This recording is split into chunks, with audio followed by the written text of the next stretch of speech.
Good morning. Good morning. Today, new day. What's today? Today's Monday, July 6th. Happy Monday, everyone. Mondays. We usually don't like Mondays, do we? We got to make the Mondays better, I think. Okay. No TLDW on this video either, just like yesterday. But the concept that I want to talk about today is just pretty quick anyways. I want to talk about, when a painting's not going well, when you're not liking it, this one here, not really liking it. Things are, I've just been having problems with it, I think it could be one of your best moments within the painting, because normally when this happens, when we're looking at a painting or when we are working through our painting, I need to stop trying to do more than one thing at a time. When we're going through a painting, we're looking at it, we're going, oh, this really sucks. It's terrible. I hate it. It could be awesome. Like everyone else could say, this is the best painting I've ever seen you do. But that really doesn't matter. It's what we think about it because we're the creator of it, right? But if it's going wrong, everything's going awful, then you have this opportunity to say, you know what? I got nothing to lose. Let's try something new and different. Let's go a little bit off the wall. Let's be a little bit more expressive. Get out the big brushes, get out the thick paints, and see what you can make from what's already there and take it maybe a little bit further, maybe into a different direction. And that's what we're going to do today. I'm going to take it to a different direction. And I think it's going to be helpful. And if not, that's okay. If it doesn't work out, we knew the painting was kind of going south anyways. So not a big deal, right? So it's our chance to say, okay, no problem. Let's just have some fun, right? Let's just focus on fun. And that could be awesome. Let me straighten this up. So what am I doing here? What are you doing, Chris? You just turned your painting upside down. Why would you do that? Well, I was just driving back home, and I was thinking about, the major reason for doing this painting, being expressive, thinking about paint, rather than trying to render exactly what's there. I'm thinking more about, how can I make this paint really interesting? How can I make it expressive and at the same time make it look somewhat like what's there as well? So that the drawing and everything, if we get expressive, but the drawing goes out of whack, that's okay. But long as it doesn't go so far out of whack that most of the drawing is kind of distracting from the narrative of the painting or what you want to talk about within the painting.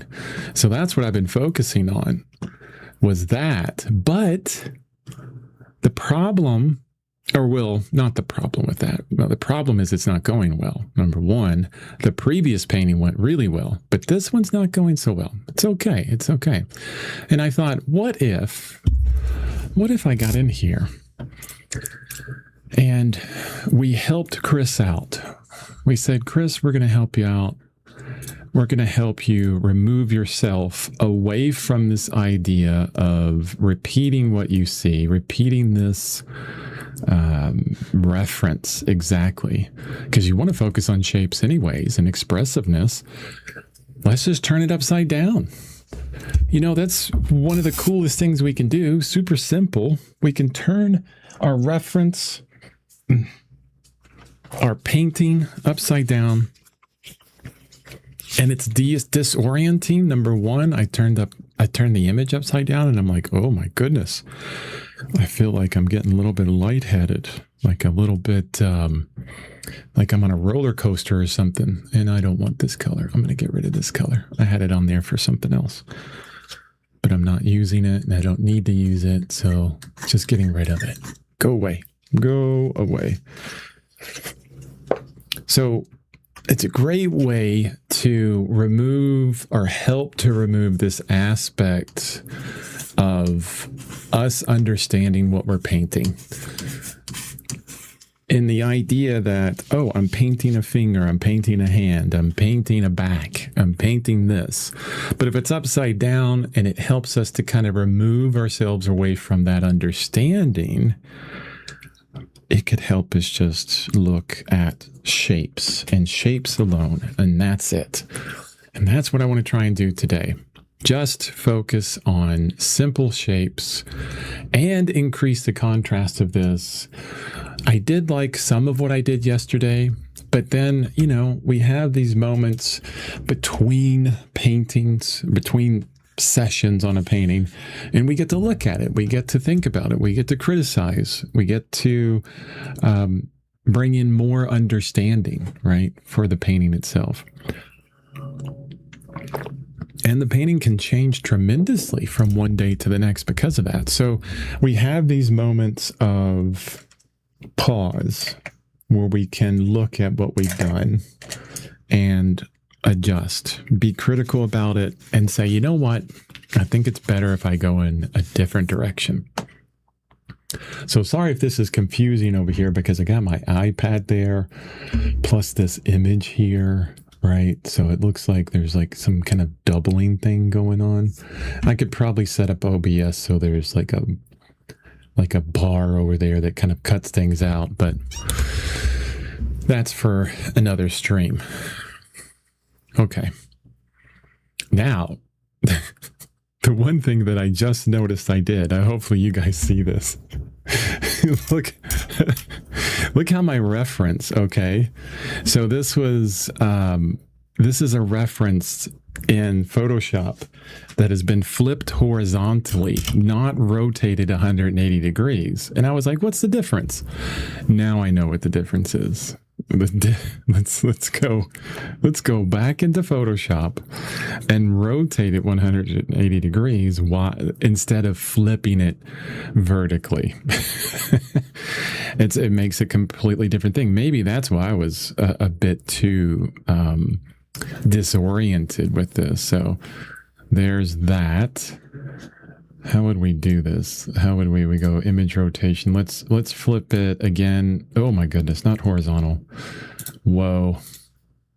Let's flip it vertical again. So there we go. And then now we want to image rotation 180 degrees. Now, that's like we would do in real life. We would rotate it 180 degrees. Then I can save it as a JPEG over the previous one. Yes, replace that, please. And maybe that will fix it everywhere. Let's see. Let's see if it does. Yep, it did. Fixed it almost everywhere. Now I have to change my iPad. Okay, there we go. I have to import it into Procreate. I like working with Procreate rather than the default iPad image viewer. Procreate's much better for zooming and all kinds of other stuff. So that's why I use it. Pretty interesting. Okay. See, I'm already learning something I've never done before. Crazy cool, right? Watercolor pour. Good catch. Hey, glad you're here. Thanks for joining. Yeah, it's kind of hard, like, not to see that. Like, I'd start painting the hands on this like completely different direction and be like, what the heck is going on here? It is completely different painting, right? So we're going to start painting this upside down. And the focus right now, I even, on the image here, the reference, I bumped up the contrast and saturation on a little bit more because I want to focus on the... Did this one change? Good. Yeah, I want to focus on the extremes between light and dark. I've just been so kind of non-committal with a lot of what I've done on this painting so far. So I need to get into some commitment, some big commitments within this. And the painting feels like it's going south. It feels like it's not going to actually be a painting that I keep, that it might go in the garbage like a lot of paintings do, right? When they're not going well. And that's okay.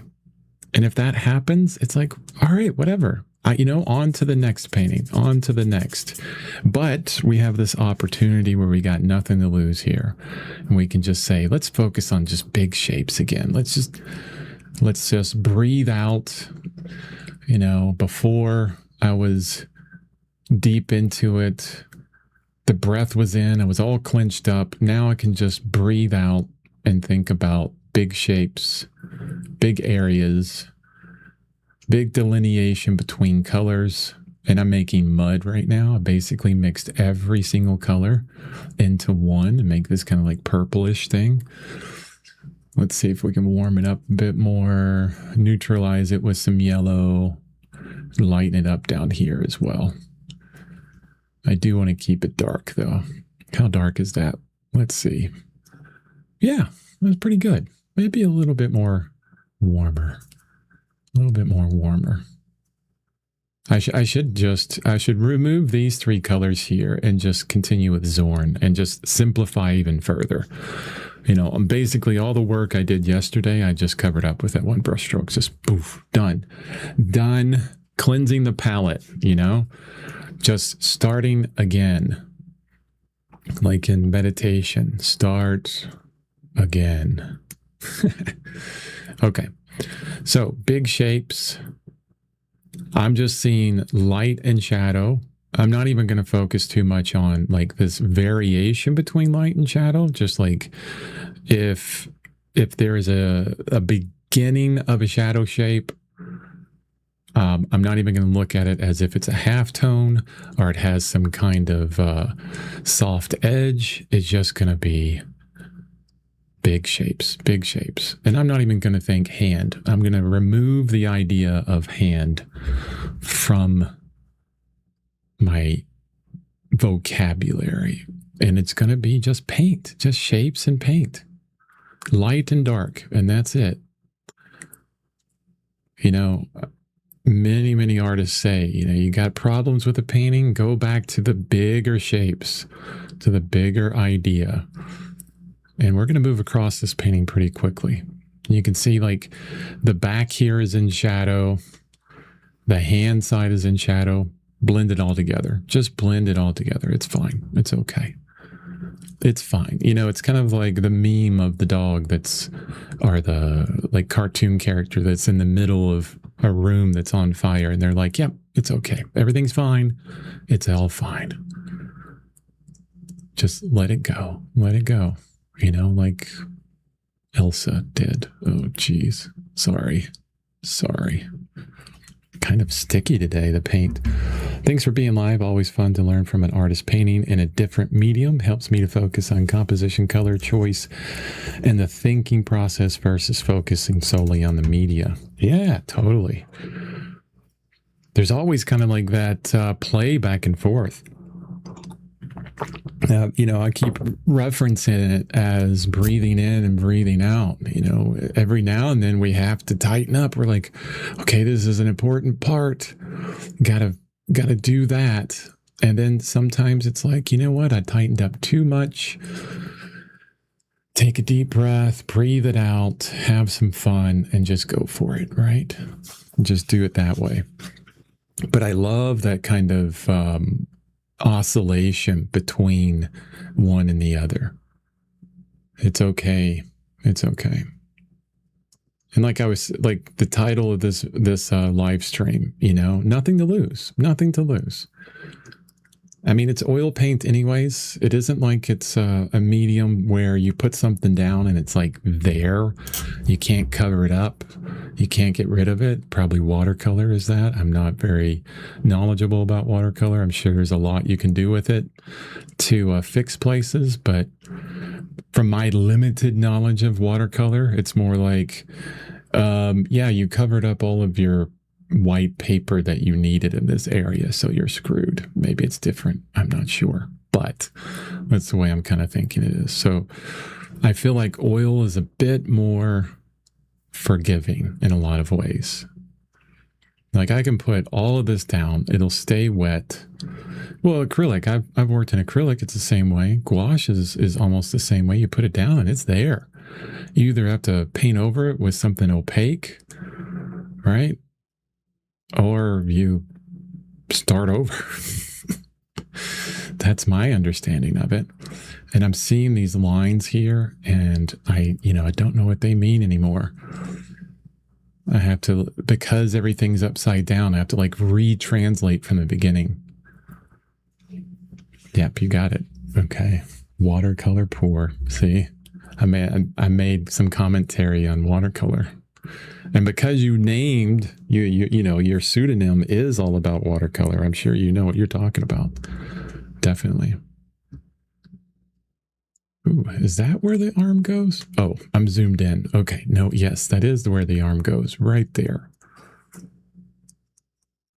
I got to stop saying arm and hand and think, is that shape? Is that shadow? Look how fast I'm going. Yesterday I spent 3 hours and just did 3 fingers, It's all gone now. It's all gone. It's okay. It's okay. This is me telling myself that. This is me saying, it's okay, Chris. Don't cry. At this point, I've done so many paintings and so many bad paintings that it's just like another day, right? You show up, you go, okay, I'm going to try this. Let's see what happens. And it doesn't work. And it's like, okay, well, that didn't work. What did I learn? What did I learn? I learned not to do that again, or to change it up a different way. There's always this chance to win or to learn, always winning or learning. And if you look at it that way, it's always winning. We're always winning here on this stream. Oh my gosh, it's like the worst sales pitch ever. Jeez. So bad. So bad. I'm putting this down quickly, simply. Could be in the wrong place, a lot of this, but that's okay. I'm not worried about it. The big shapes. I can massage a lot of this later. Switch the brush because that brush is a bit soft. I think the paint has been left out so long on my palette that it's finally getting stiff.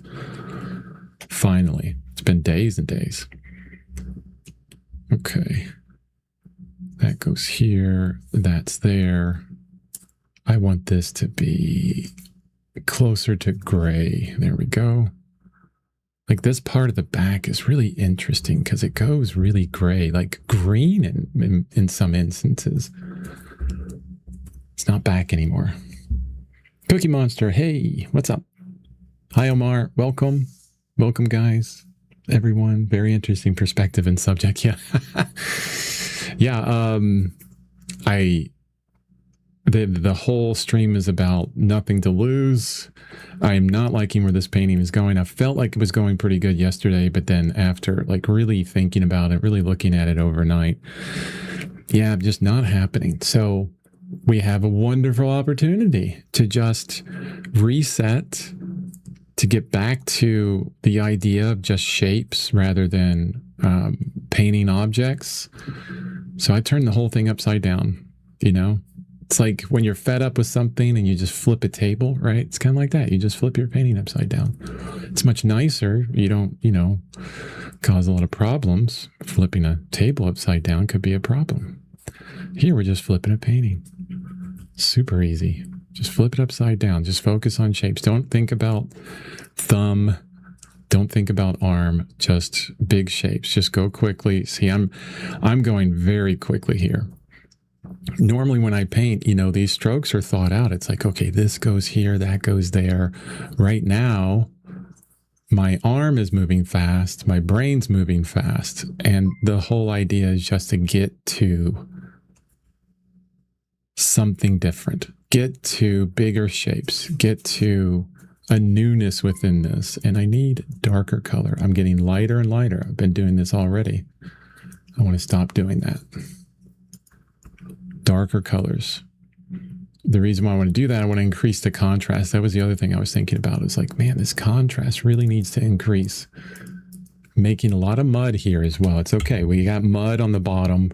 We can put very clear, clean color on top of that. We talked a lot about mud on Omar, right? It's great. Hey, Michael. Upside down today, Chris. I have never tried this technique. yeah, it's, I'm trying to get my brain away from this idea of detail and hand and back and all of these names that we put to things and just going shapes. And also I'm moving extremely fast on this to help myself just make quick decisions.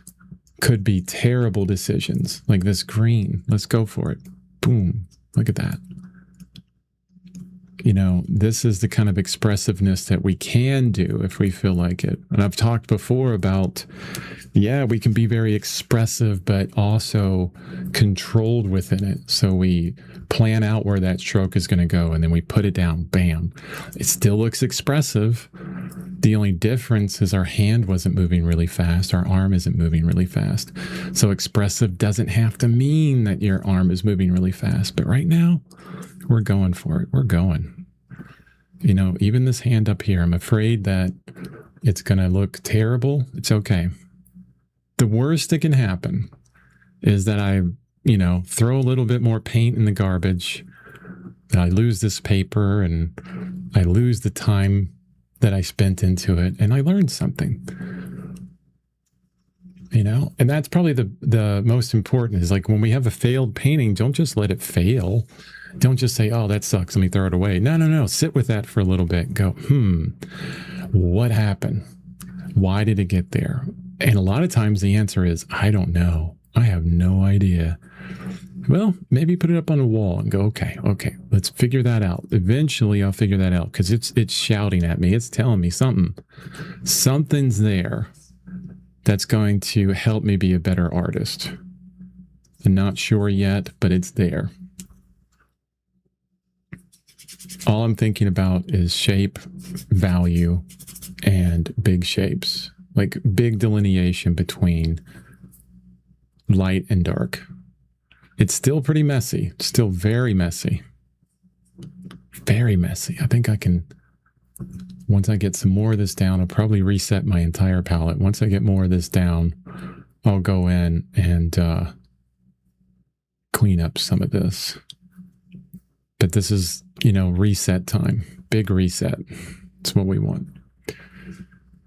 In oil painting, we start blocking, then light, but sometimes I start with the light, then block. Yeah.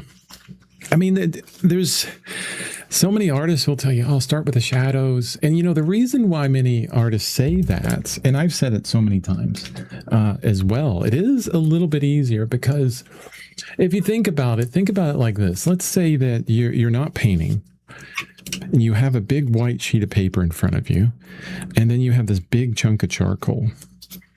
Like, you could make the most wonderful drawing on the planet, complete, utter everything, form and shadow, drawing's amazing, texture's there, edges are there, everything's there, and all it is black and white, just your paper plus a dark color on top. So when you think about it that way, you're like, I can describe everything on this earth with just two colors.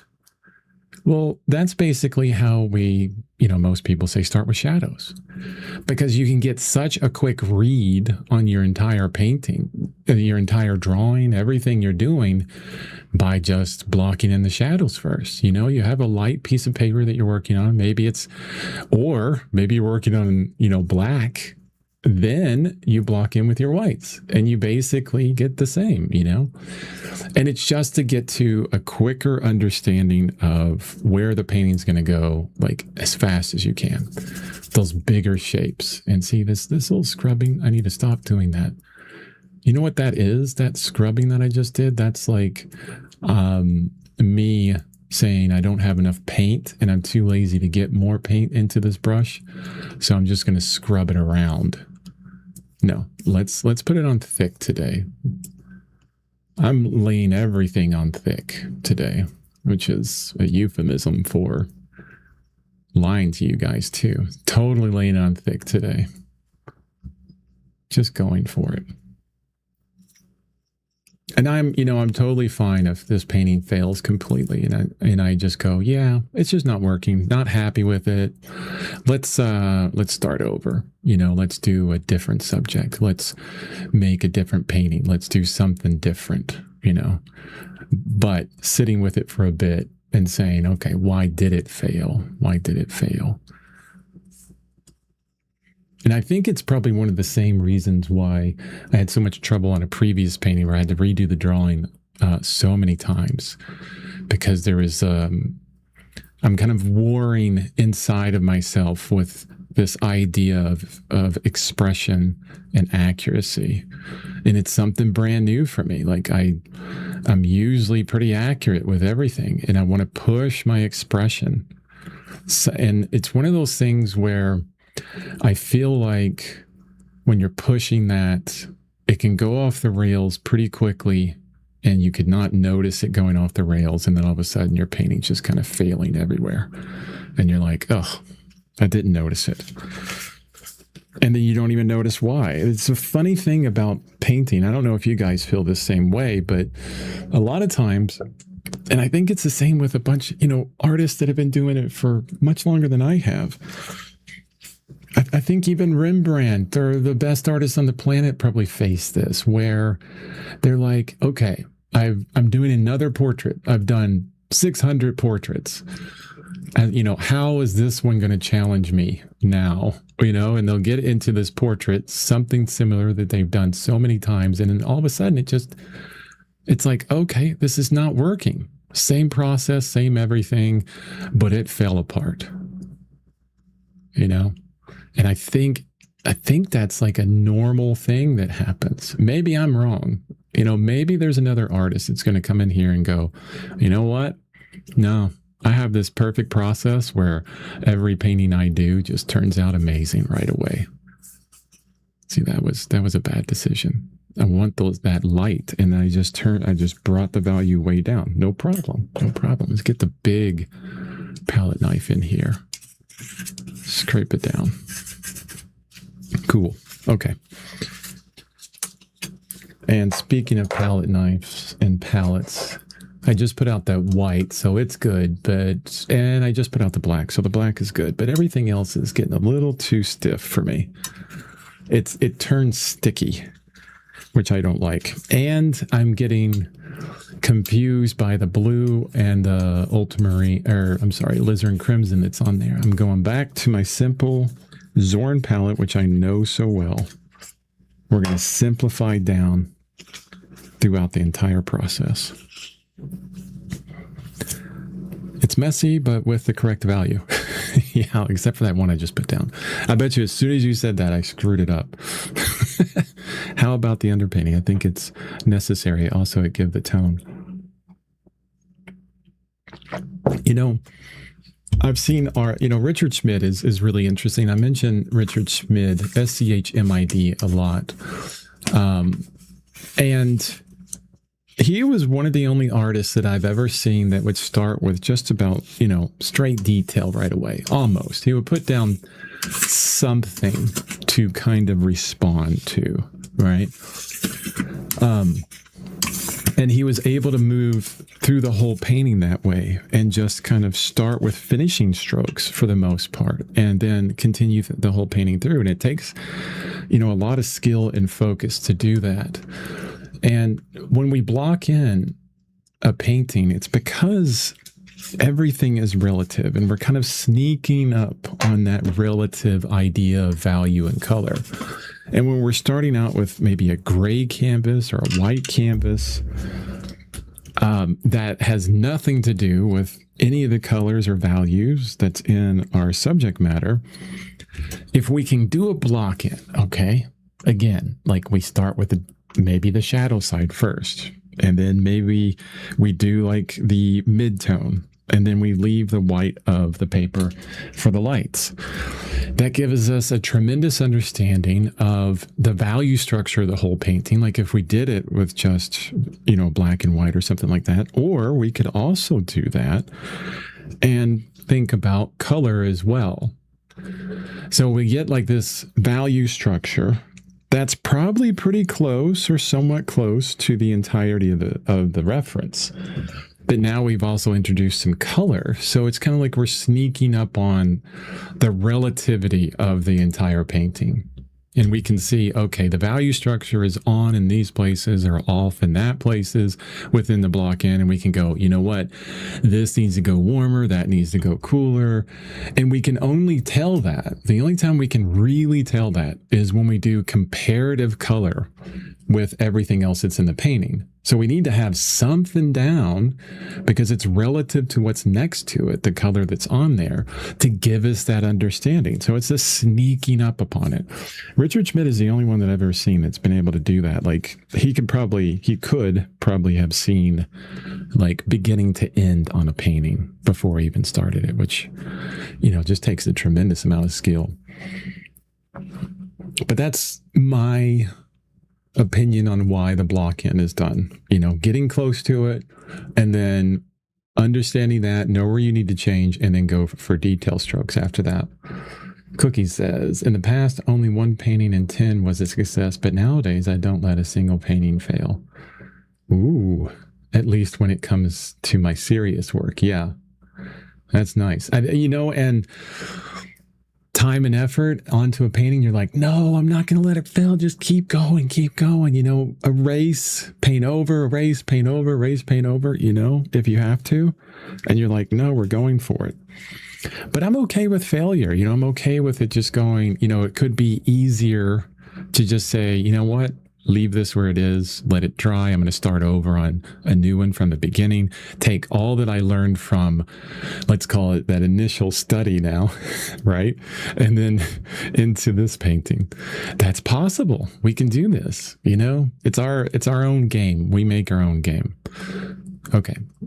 The first thing that's jumping out at me, and I'm not going to zoom in anymore. I see my iPad, I'm usually like zoomed in. I'm not going to zoom in at all. Actually, I'm going to zoom far out. Watch, I'm going to put it like way down here.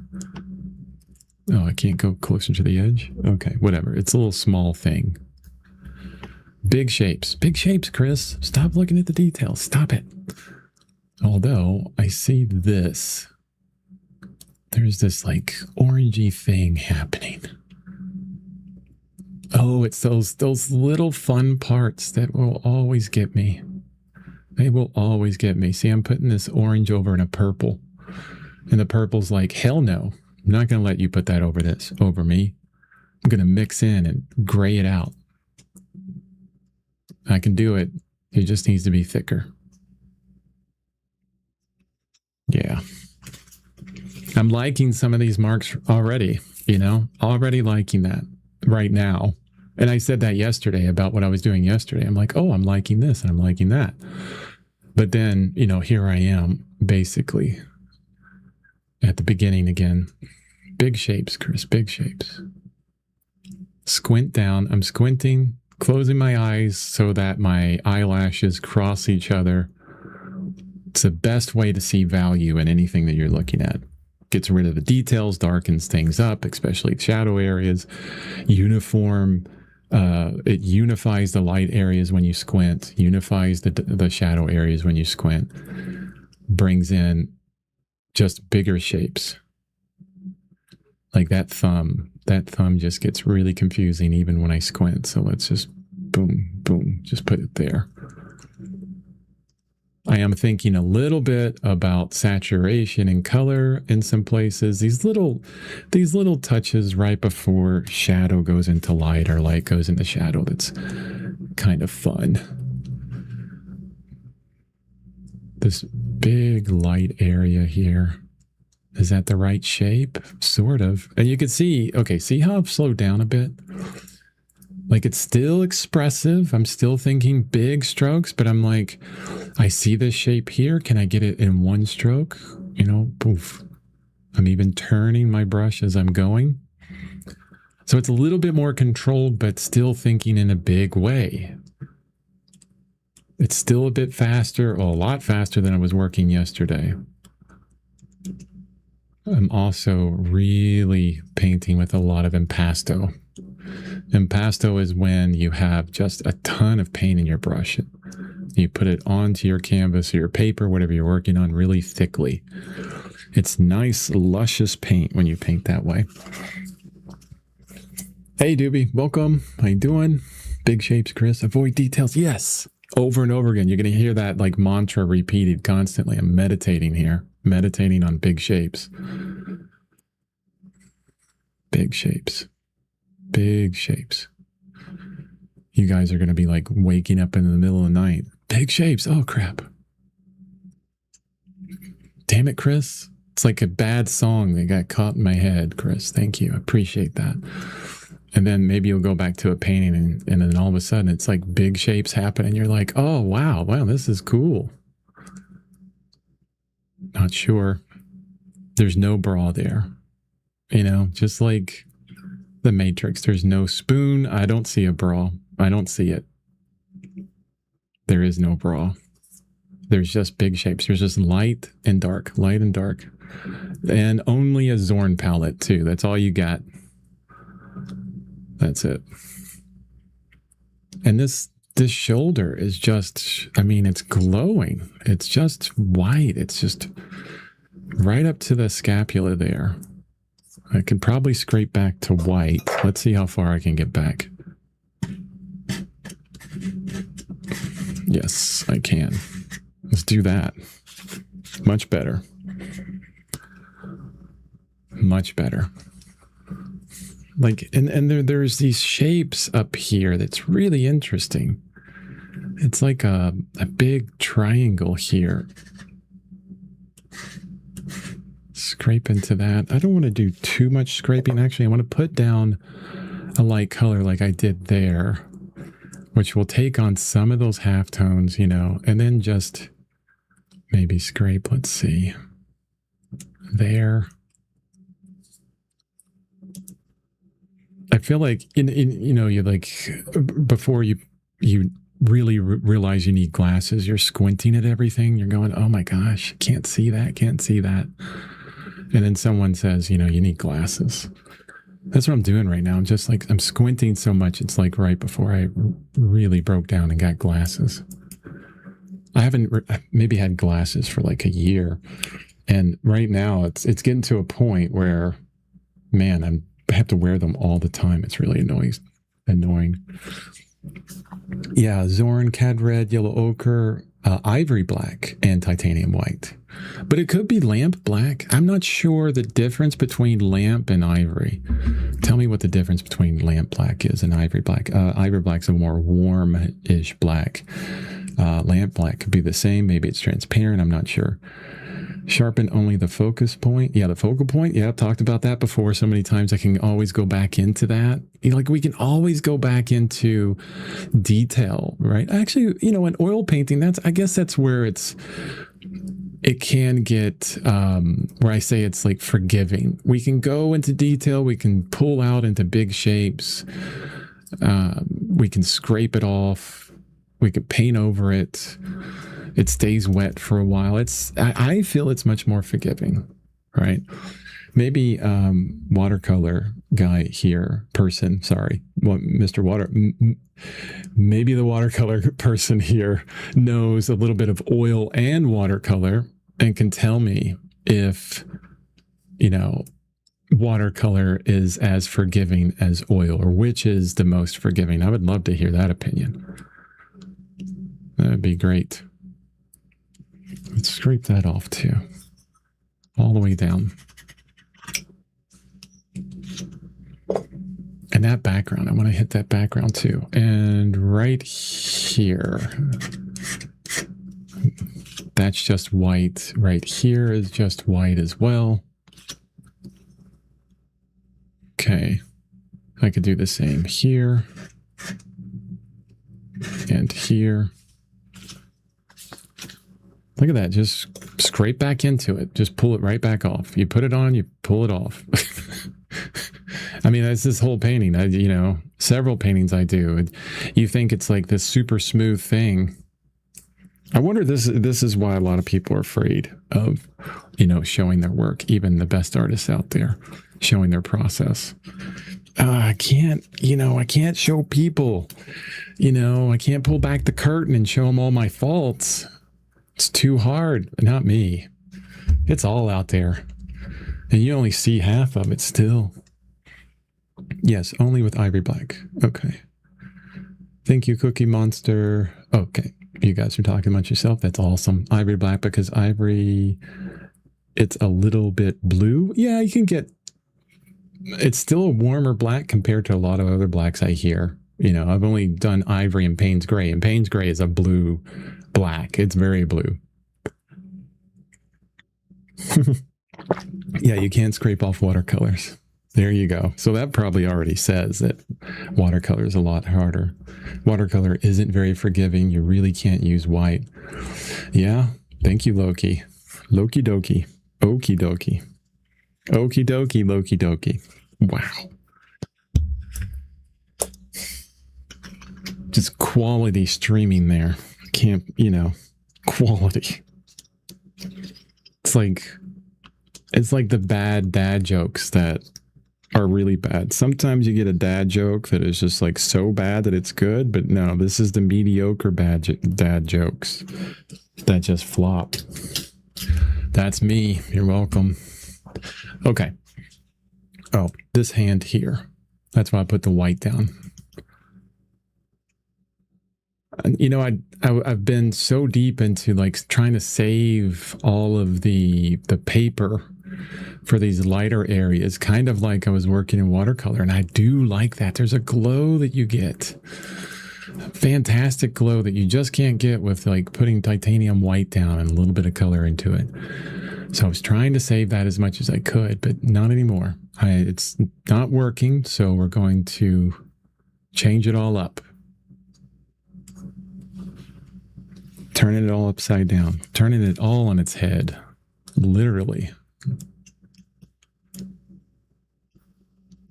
And now I'm avoiding all the shapes in this hand here because I'm going to get into the drawing. I'm going to do it. It's going to happen. But I feel I need to slow a little bit. The light on this finger is very light. I'm going to try and get a better angle, bigger shape there. And then we have a knuckle here. It's right above the hilt of the knife, or right below the hilt of the knife. Look, I'm even flipping it upside down in my head, or right side up in my head. Crazy. And then this, it comes out to there. Okay. And then this, when I squint, these three knuckles just basically blend. They're like, boop. They all come together with the light area. So put it down. If you see it, put it down. Just let it go, okay? Let it go, Chris. We're not worried about making a good painting today. Just stop that, We worry so much about making a good painting. It kind of stifles creativity. And what is a good painting anyways? Like, who's going to say it's good? Right? What matters is if I say it's good, it's my painting. Or if you say it's good because it's your painting. Although I love positive comments. It's one of those things, and I don't know, you guys probably notice this, like someone goes, oh, I love your artwork. I love your painting. It's beautiful. And the majority of artists go, yeah, it kind of sucks. I have to constantly remind myself when I get a comment, say, oh, thank you so much. And then all that internal dialogue of like, you should see all the crap I did that's wrong with this. I want to point it all out. I just keep that internal dialogue internal because it's polite to just say thank you. Thank you so much. And that is still true. It is rambly, me talking about random stuff and painting basic shapes today. That's what it is. And I still was too specific with this hand. Like this is the bane of this whole painting, getting deep into that hand.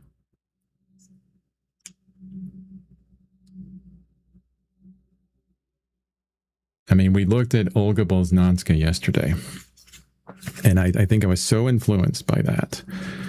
And I can't do it. It's just, she's beyond anybody. to be able to do that. I haven't seen any artist be able to do hands like her and just blow my mind, right? Even Sargent and Soroya, I mean, yeah, they do hands their way and it's beautiful, but not like Olga. Oh my goodness, Olga. All right, I do want to separate that background out. So this is just ivory black and white. There's probably a little bit of color in my brush. So we can see, you know, the comparative coolness of ivory black and titanium white compared to everything else here. Is it as cool or blue as the background that's already there, you know, in the reference? Oh, heck no. It's not going to get anywhere near that blue. It's, you know, it's why if you don't really take the Zorn palette for landscape paintings. Well, you do, but you just, you know, you need to add a blue to it if you want a nice, very intense blue sky.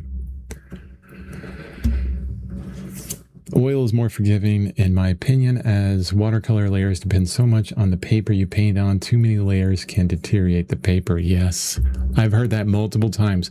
It was me and another oil painter that teaches at Live Drawing talking about oil painting materials, and we're like, yeah, you know, just get a stick off a tree and then cut some of your hair and put it on the end of that stick, and then get some rocks and vegetable oil and mix it all together, and you're good.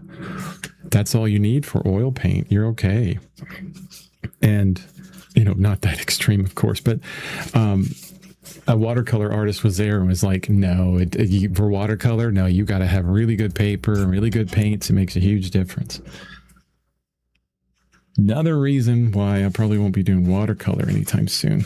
I like coming into this with cheap materials, because if it ever happens that, you know, I actually am a starving artist, right? Don't make money and I go homeless because, you know, I'm just set on doing painting all the time and not really working.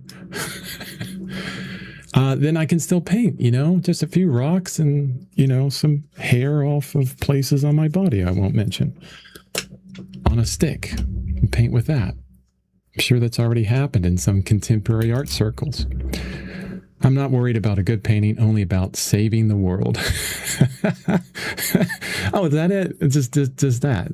Well, easy. Come on. We've all done that. We've saved it multiple times.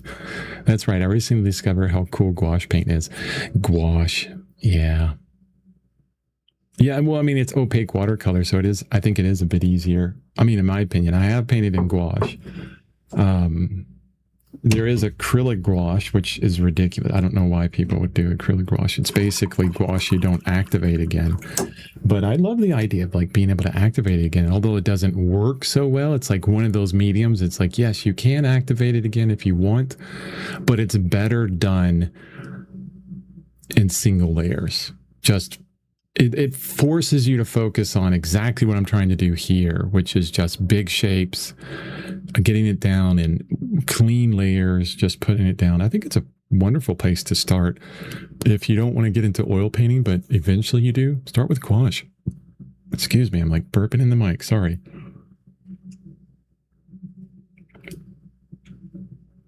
Ever since I found you, Chris, I've stopped worried about color brands, canvas, brushes, and more, and this is awesome. Oh, good. I'm glad, Michael. I'm glad it's awesome for you.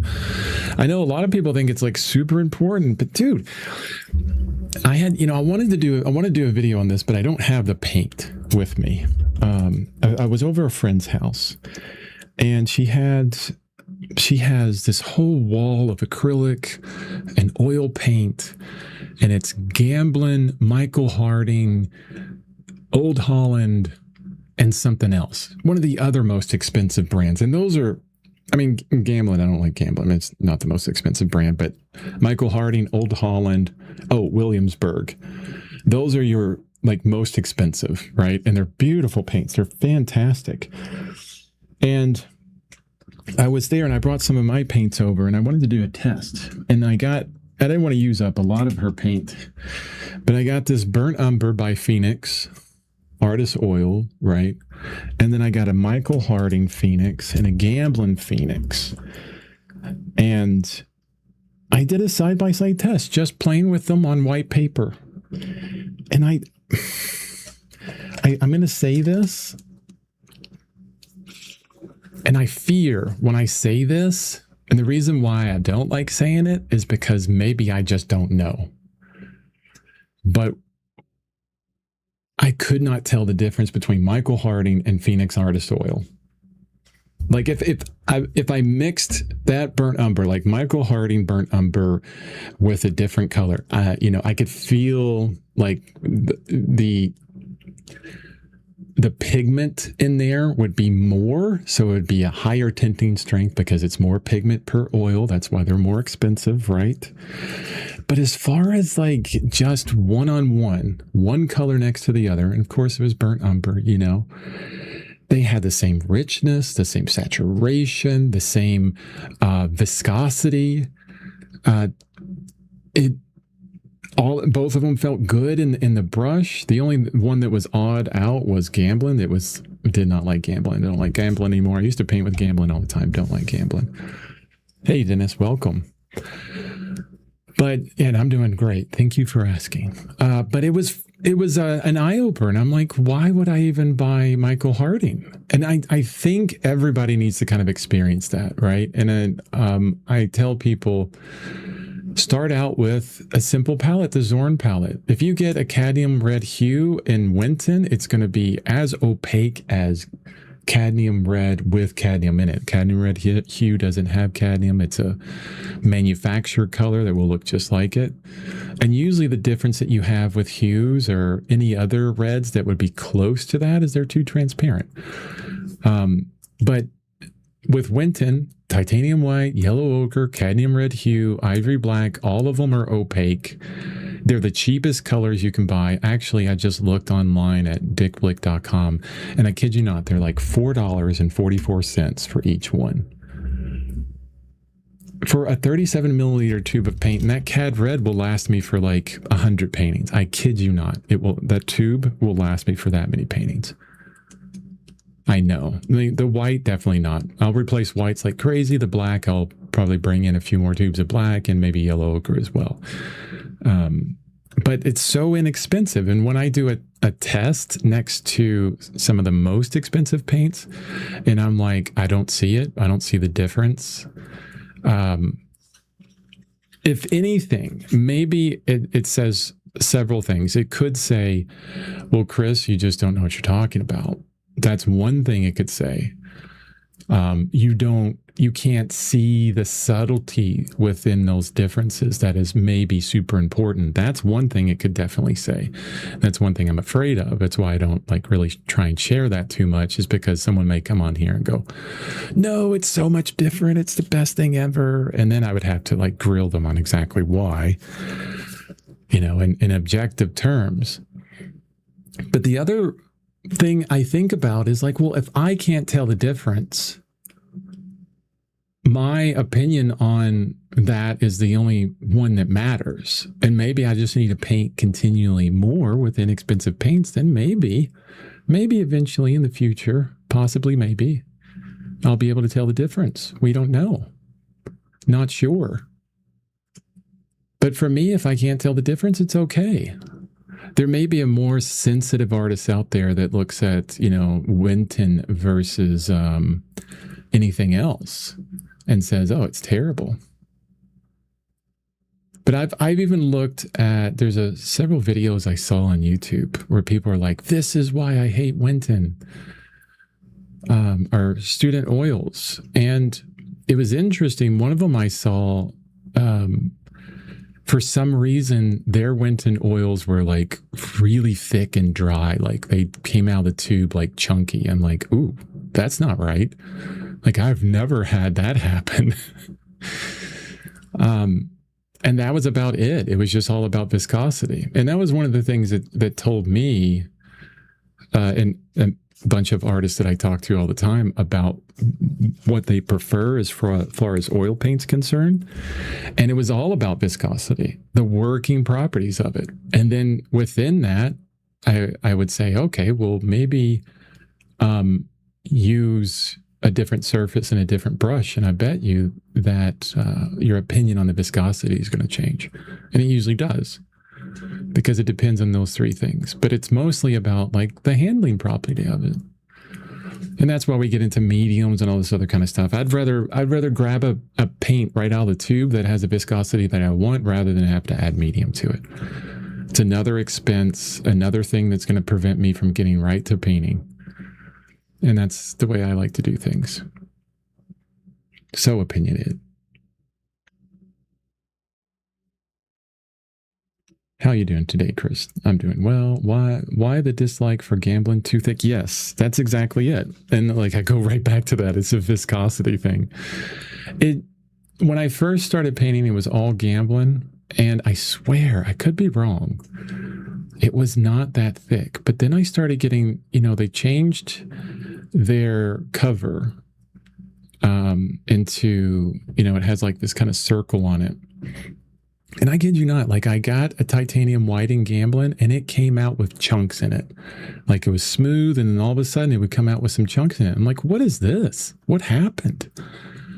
It's Gambling's an American company based out of Oregon. There's 3 paint brands that are made in Oregon.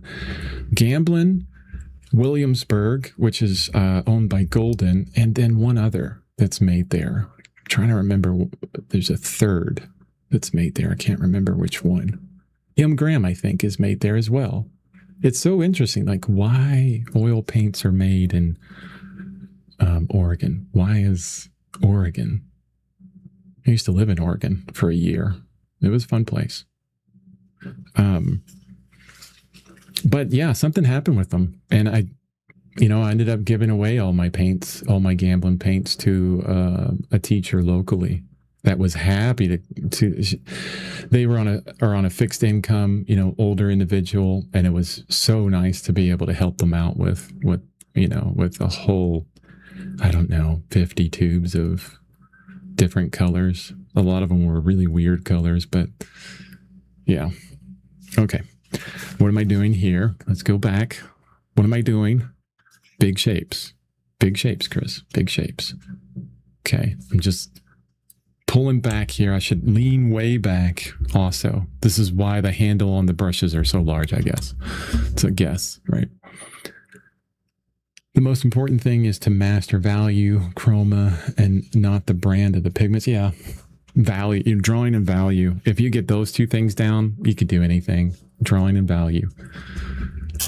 And specifically within drawing, if I'm going to be pedantic on that, the ability to judge distances and angles really, really well. That and being able to judge your values really well. And you're good. Like you can paint anything. The rest of it is nuance, honestly. I don't know who said it, but I remember this quote, which is value does all the work and color gets all the credit. Hue and saturation gets all the credit, to be specific. Because it's value that describes form. The light to dark is what describes the form for everything. It's what I was talking about before. We have a white sheet of paper and we have charcoal. You can draw anything exactly the way you see it on the planet in black and white. Perfect form. You'll see it. Everybody will be able to understand it. All black and white.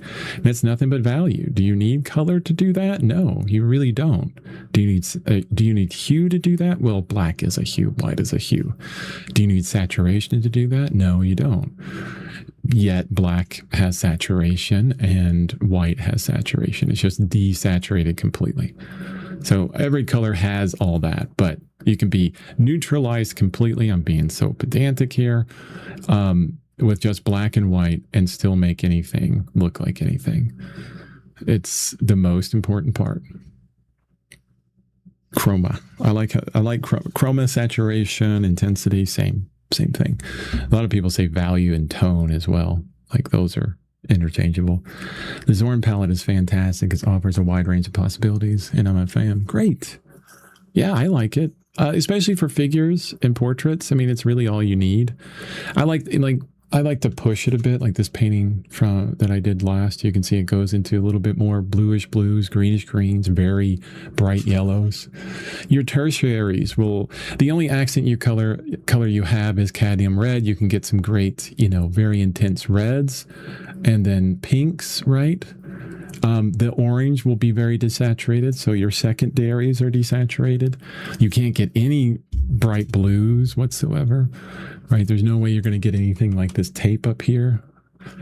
So you sacrifice that for harmony. So you have a harmony throughout of everything you're doing. Like even, you mix everything together. Like most of the time you mix all four colors together and you'll get a grayish tone, a desaturated tone, but it's still in harmony with everything else. It's when we begin to add in all the other stuff that it becomes a bit more confusing, where you begin to bring in a lot of incongruent colors, a lot of notes that are a little bit kind of harsh in places. No, that shape is not right. I'm going to change that shape. And it could be smaller, actually. It needs to be smaller. Let's try and get a purple. See, like your purple is, how do you make purple? Red and blue, right? Well, your blue is black. So if you see it that way, if you kind of think about in terms of primary colors, yellow, red, blue, just your blue is a black. And if you really want to like kind of push the black into a blue, get a Payne's gray. Payne's gray will do that for you. Give you that extra push into a blue. It's still not, like ultramarine blue or anything like that, but it kind of pulls you away from the standard Zorn a little bit and opens up the color gamut a little bit more. So you have a little bit more room there, a little bit more to play into.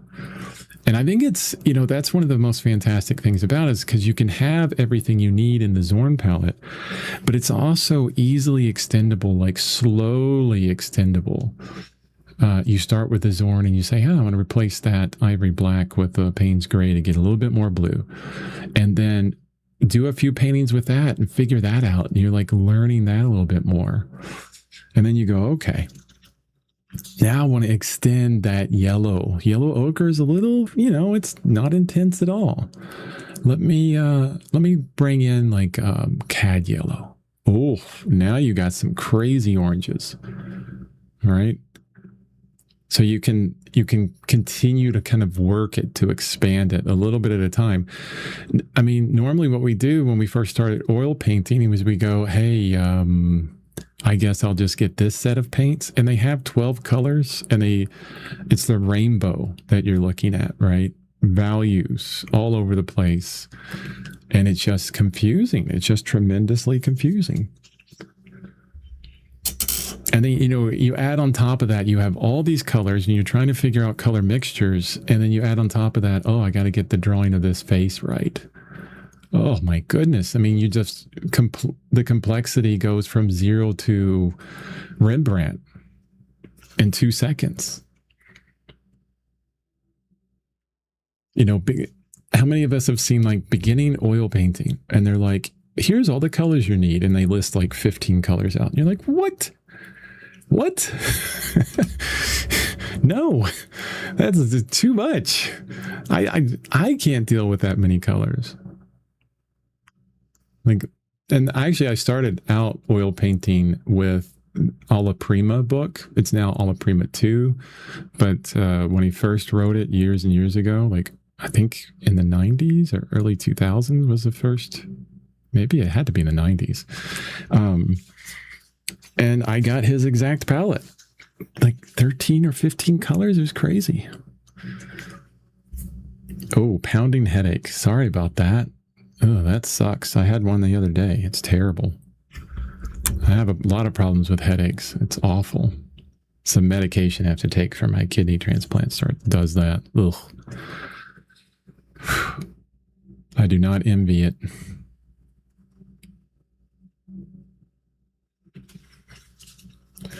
Cookie says, Chris, what do you think of art that focuses more on experimentation with materials, application techniques, and thinking like that?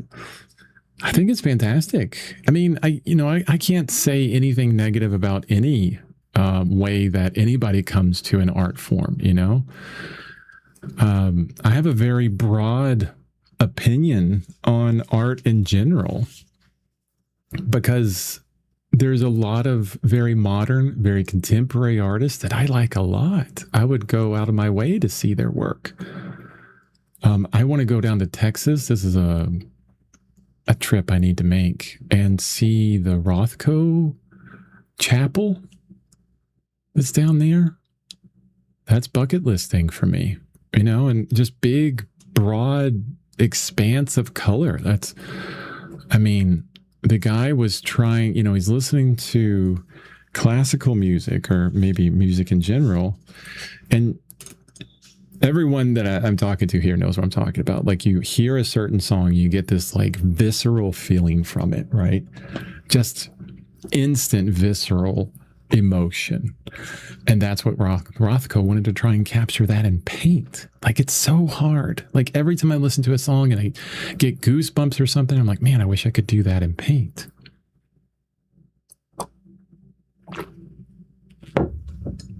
But, that kind of experimentation where I'll take it a bit further. Not just, oh yeah, I like it, I think it's great. I don't think that's very helpful.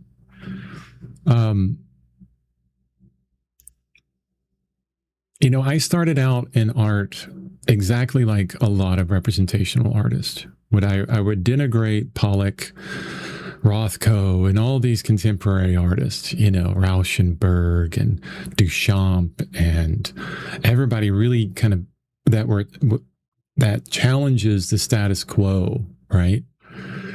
Because I didn't understand it, right? We usually dislike what we don't understand. We want everything to easily go into a box. And that's, I was naive then, ignorant then, a little bit more educated now, just a little bit, just a tiny bit, right?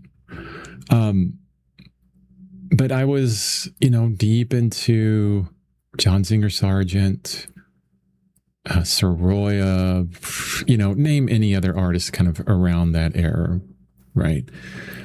And that's, my main focus was I want to make it look like what I see. And that's where a lot of representational artists start out. And a lot of representational artists stay there, and it's totally fine. I make paintings of portraits, that look exactly like the people sitting for them, and they're beautiful. There is another artist that I just saw a book for today. I've already forgotten their name, and they were amazing portraits, digital and oil. It's like, oh, so good. But eventually, I think some of us get into this point where we have a feeling. Oh my God, feelings. And we think, how do I express that in paint? Right? And then usually the first thing we go for is like some kind of narrative. We look at comic books, we look at movies, we look at animation, we look at these things that have taken emotion and put it to kind of like a story or narrative. And you're like, oh, well, comic books have a bunch of words all around them. I can't really do that on a painting. Movies are moving pictures plus, voices and sound and everything else. So, I'm at a disadvantage here. I don't have all of that. We don't have the tools that everyone else has to be able to tell a story in those ways. We're a bit limited. We just have a snapshot and that's it. Photography's there. Let's look at photography.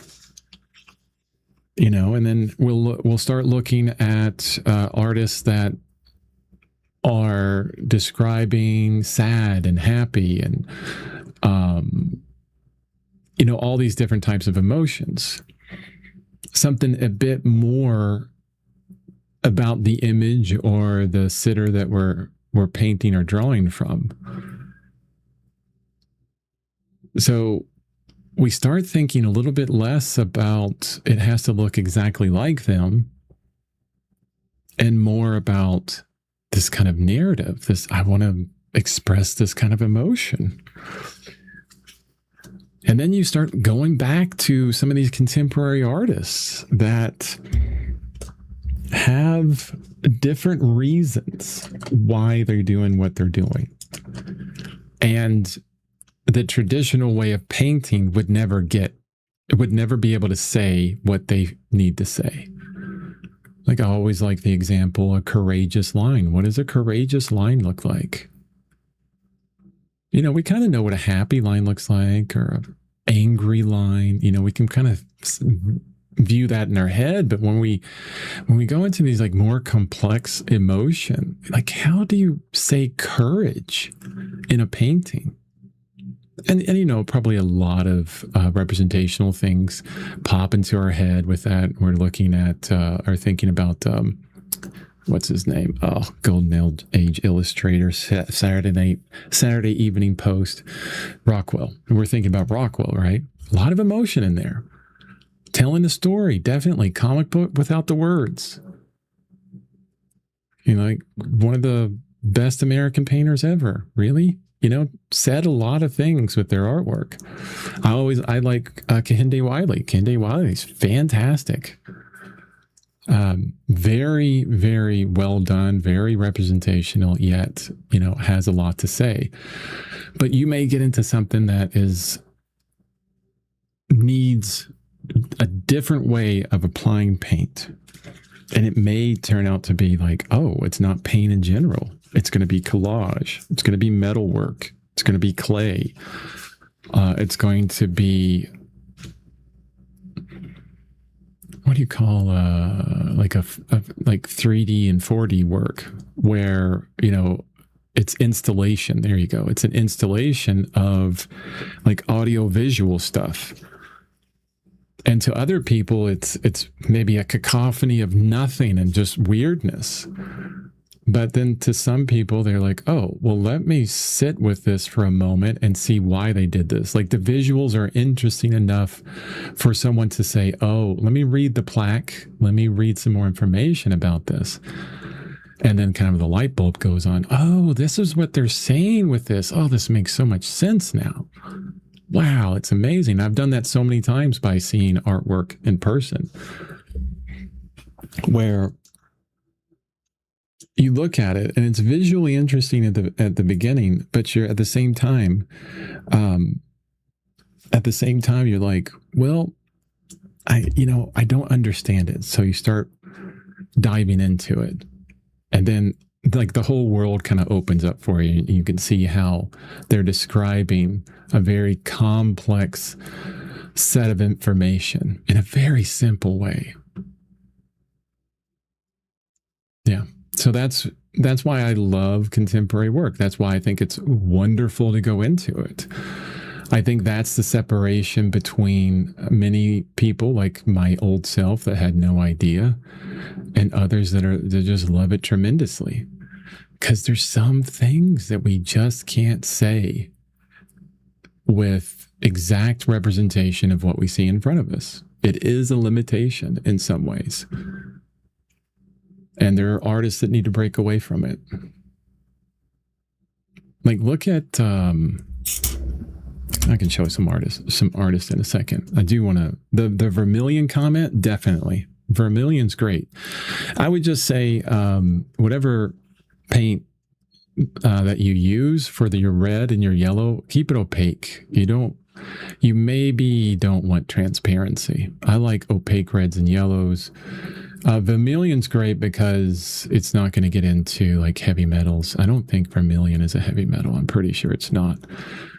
Because when I was painting with water mixable oils, I was using vermilion by Holbein. It's a vermilion hue, and that was the only opaque red that I could get in water mixable oils.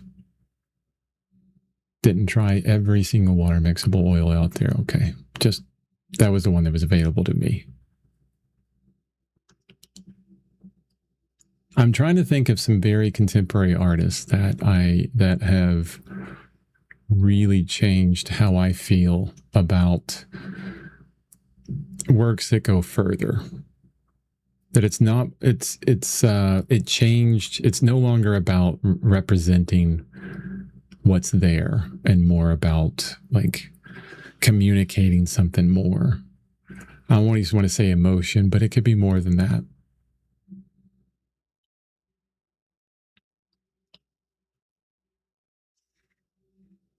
I don't know about you guys, but I'm at the moment I'm feeling this a little bit more. Feeling it better. Feels better. We have no idea what Chris is going to do tomorrow, though. I could just say screw it and start over.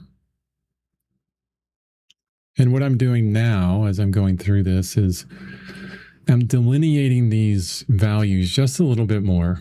I'm all over the place. I'm not focusing on any one thing, just kind of all over the place, thinking about placement and drawing for these shadow shapes. And if it gets a little bit lighter in the value, I'll bring it a little bit lighter. I'll get the coloration a little bit closer. Is it warmer or is it cooler? But I'm not trying to get too deep into it right now. Just really letting go, honestly. Embracing the idea that this painting I feel is already gone down a wrong path, and if it fails, it's okay. I got nothing to lose. Learn something from it. I feel like if I can do this, if I can take it into this let go phase and not worry about it, that it will have a chance. I'm not just doing it because I don't care. Don't get me wrong on that. I definitely want this to be a very successful painting. I want it to be, every painting I do, I want it to be the best painting I've ever done. Heck, if we could progress that fast, it'd be fantastic. I read recently how Norman Rockwell is an artist known the world over, very famous, and his work, rich with storytelling, was highly criticized for painting from photos versus live models. Not only that, he traced from his own photos. He took all his own photos and projected, put them up there, and I'm going to be very opinionated with this comment, okay? And I'm going to say this. The people that looked at his work, and that's the one thing that they thought about, was like, oh, it's Rockwell. He would be good, but he traced. I think they misunderstand how difficult this art thing is. How difficult it is. Oh yeah, odd nerd one, yeah.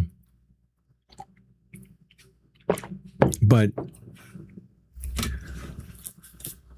let me tell you this, and actually I got this from Nicholas Rebate. It made so much sense. If I could just grid out my subject matter and grid my paper, and every single time I did that, or trace it, project it and trace it, and every single time I did that, it made a fantastic painting that would sell like crazy and everybody loved it. If that's all it was, everybody would do it and this art thing would be nothing. Everybody would be, the best artist on the planet because, they had the method. Here's the one and only method that gets you from A to fantastic, right? But that's, it doesn't work that way. That's like step one of 10,000,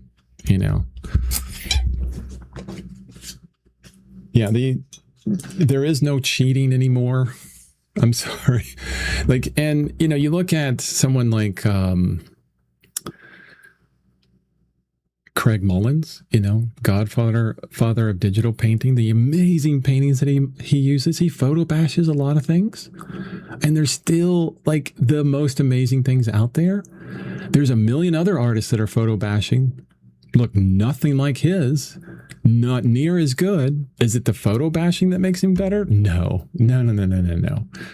Stop simplifying it so much. There's no more cheating, and especially this guy Rockwell. They say, hey, we need you to do the cover for Saturday Evening Post, and it's got to be done in 3 days. And he would for week, week after week. Bam, 7 days, 4 days, 5 days of painting. Bam, bam, bam. Those paintings, like he's on a time crunch. And you're going to tell him, but you can't trace, dude. Because, it makes you look like a bad artist. People think that it's all, if you trace that you're no good. Whatever. Come on. It's the same thing with Craig Mullins. Like, he's doing these paintings for billion-dollar game sales, right? He's doing the cover for this freaking game that's going to sell, billion copies or something. The game industry makes more money now than the movie industry. It's crazy. And they're like, we need that yesterday, Craig. And he's like, okay, I'll get it to you yesterday. So yeah, you guys are probably on the same boat as me on that, or maybe you're different. Maybe you have like a different opinion on that. It'd be fantastic to hear your opinion. I guess I could add a but to the end of that. I think, if you depend solely on, tracing and gridding and everything, you are preventing yourself from intuitively learning the ability to judge distances well. Okay. But if your most important aspect is to get it done and get the drawing done just so you can get the painting and get that right, or you're like, I just like getting things done quickly and this is how I want to be as an artist, no one can tell you no on that. I mean, come on. There's so many contemporary artists out there that are in freaking museums and sell, like, or have long dead or still alive, and their paintings are priceless, right? And they're doing photocopies of something, but it just says so much more. I do know our Odd Nerdrum. There's a lot of like political stuff with him, so I kind of stay away from him. But beautiful paintings, yeah. Oh, did I ever mention I'm allergic to Mondays? Yep. Like Garfield. Maybe you're another cat online, not a person, and you are Garfield. We can envision that. Rockwell functioned more like a commercial illustrator, quite a bit different than a traditional fine artist. Yeah, he was definitely an illustrator. So taught by Howard Pyle, I believe. Same, I think, no, was it Howard Pyle? But he's part of the Golden Age illustrators, Howard Pyle, N.C. Wyeth, and a few others that just blow your mind. Oof, so good. If you want to learn composition, look at N.C. Wyeth. Oof. Or his son, Andrew Wyeth. I love Andrew Wyeth. Not an illustrator, but has some sensibilities of illustration. But amazing compositions. Amazing compositions.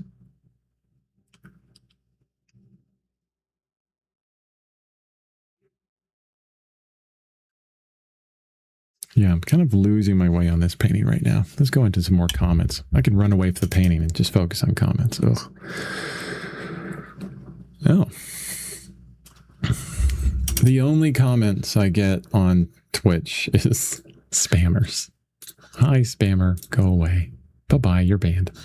It's a bot. It's not a person. It's always a bot. It's all good. Stupid computers. Okay. Yeah, I wanted to show you guys because I have a resources folder and an art inspiration folder in there, and it has 167 folders within inside of there of different artists. And a lot of it is representational. I won't lie. It's very representational. I mean, is my sensibilities, but then there's artists in here. I'm trying to find a few that take it to like further. And it says so much more in a lot of ways. So it's going to take me, of course, I can't think of a name right now, but if I see the name, I'll know them. Phil Hill, there it is. You guys may know Phil Hill. I'm trying to make sure that there's nothing bad that I can't show on a stream here. No, these are good. These are good. These are dark though. Not dark as in value, but like a very dark atmosphere, right? Feel hell. Hail, Hale. Look at these. It's like some kind of car crash thing with all of this detail, and look at that beautiful light there, and then like a melding of a person in two different positions, beautifully painted. Look at we're talking about today about big shapes and big ideas. All of this down here, like that gurney, with just the simplicity of dark and light within it, it's masterful. Look at this. You look at artists like this and you begin to think, okay, I can do that. They're doing something completely different than I thought was possible. Now, our mind has been expanded a little bit more. This is possible now. Okay. I love Sarrazin, Sarazhin. I know I've looked at their work a lot. Recently haven't looked at their work a lot. Let me pick up a couple of these. The hands. Look at these. Think of this hand, guys. Oh my goodness. This is like taking the expressiveness of shapes and like trying to carve them out with paint. Like if you zoom into this, like every single one of these little tiny strokes is super thick paint. You think about the work that went into this little hand, and this is part of a much larger painting, and it's just like, there's probably 60 strokes just in this little moment right here. All these little tiny color changes, other level of, I've never, just expanding my mind, right? Just totally took the red pill with this guy. Expanded the mind into something else that's different and possible. Sarrazin, Sarazhin. Beautiful work. Beautiful work.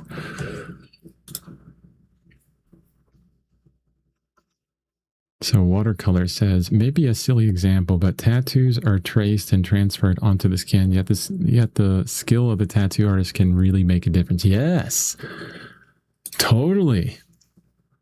I've asked a lot of artists, hey, to start out, just use a grid or trace or whatever and start your painting that way. Can they take the painting to the end, even though the drawing started out just absolutely perfect? Can they take it all the way to the end and keep that? No, most of the time not. Oh, Zoe Frank.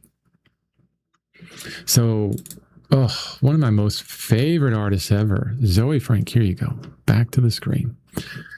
Zoe Frank. So if you guys know The Wrath to Medusa by Jericho, this is Zoe Frank's interpretation of that painting. It's a bat mitzvah, but also Wrath to Medusa. If you look at Zoe Frank, Frank's painting this one, and then you go to Jericho's Wrath to Medusa, you start to see all these connections with the figures.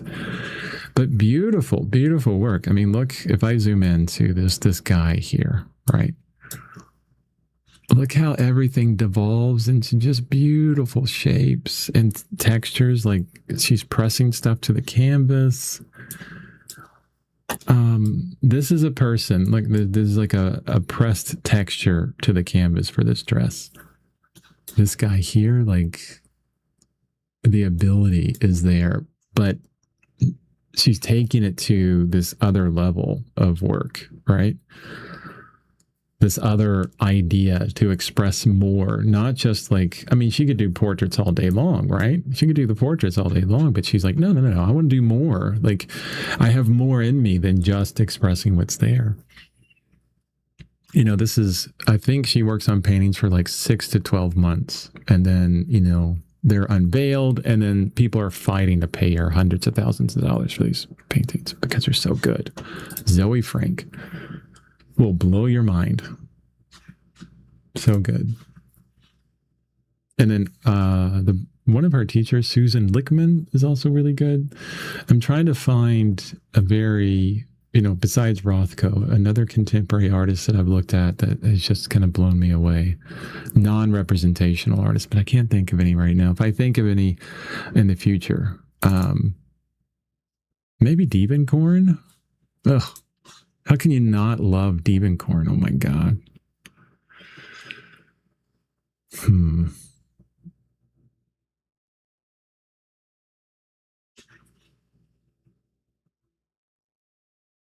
Yeah, that was a pretty good tangent, I think.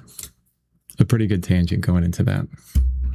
The only bad thing, like I always say, when looking at these amazing artists and then coming back to my painting, it's like a shock. I'm like, oh, what is this ugliness? Oh, you were just looking at Zoe Frank last night. Fantastic. Yeah, she's super good. Super good. Okay.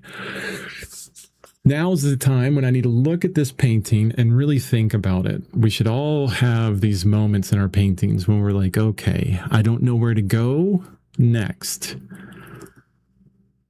I have some big shapes, some big ideas, some big areas. I'm going to look at it digitally. That's going to help me a lot better because it's going to help me move away from everything. And maybe turn it right side up and see if it looks good. Where does it need to go from here? Do I need to dive into the detail of the focal point? This hand, I've already tried that twice and it's just fallen apart. How do I make it better? How do I move it further? Who is the person in here that said they never let a painting fail anymore? I'm going to ask them. How would you, okay, at least when it comes to your series work, this is Cookie. Hey, Cookie Monster. In the past, only one painting in 10 was successful, but nowadays I don't let a single painting fail. And this is going to be paint by community. What would you do next on this painting? Cookie, if you're still here. Hopefully you're here. If not, that's okay. It's okay. I have to wait for the lag because there's like a time frame between when I ask questions and there's responses. So we'll wait for that while I'm looking at it. There's a lot of things I like on this, a few things I don't. I think I'm starting to think like the scraped out white areas is a little bit incongruent.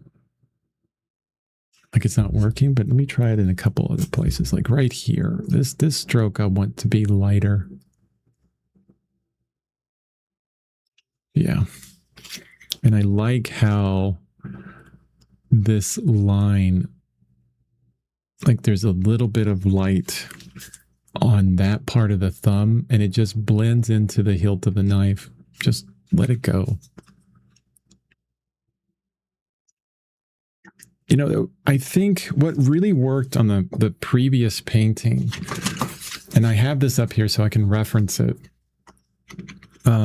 What really worked on this, I think, is I started going into all these things and just having fun with what I saw and keeping it really sharp and specific, like delineated shadow and light, and just letting it go. Like, oh, this is kind of cool touch. Boom, let's go green and purple and orange and yellow and everything everywhere and just try different things. Like it was small, it was detailed, it was specific. Yet I wasn't afraid of screwing anything up. Then I came to this painting and I think that fear kind of came in and got me. Maybe.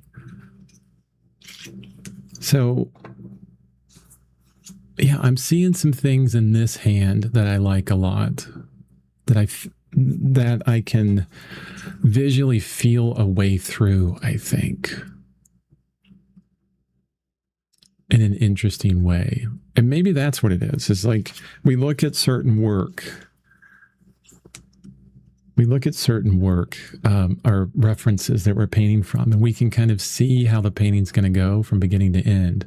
But then other ones, it's like a black box. I don't see how it's going to go. And that's what this painting turned into. Like, I can't see the simplicity within it. So I'm trying to find that again. And I'm glad I saw Zoe Frank, because it does remind me that, of course, her paintings are just massive. But I can sit here with this painting for a while.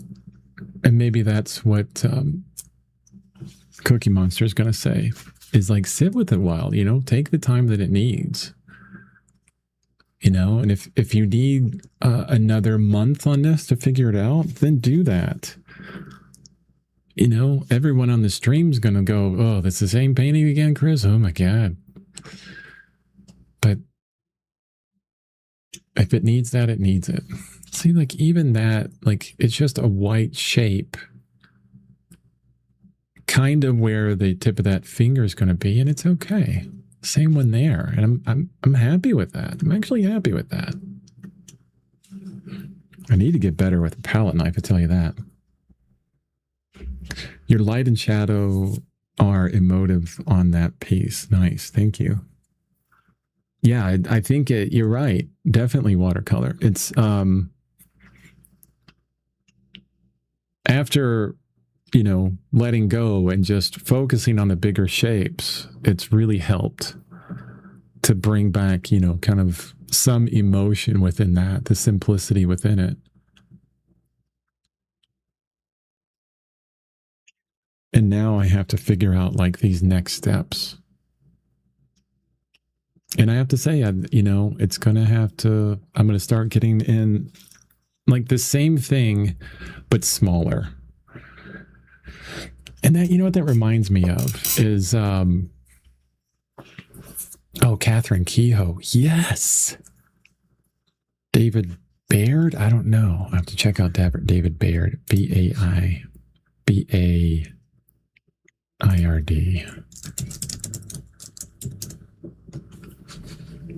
And don't worry, I'll get back to. Oof. David Baird. You beast. Oh, Lord. Oh, I cannot show his website on a stream. Definitely not. Oh, so good. Thank you so much for this. I'm collecting him. Oh, I love all these like drawing marks and everything everywhere. I'm going to see if I can zoom in on one of these and just show it on stream. Here you go. I'll do one of the non-nude ones. That way it's a little bit safer. But look at this.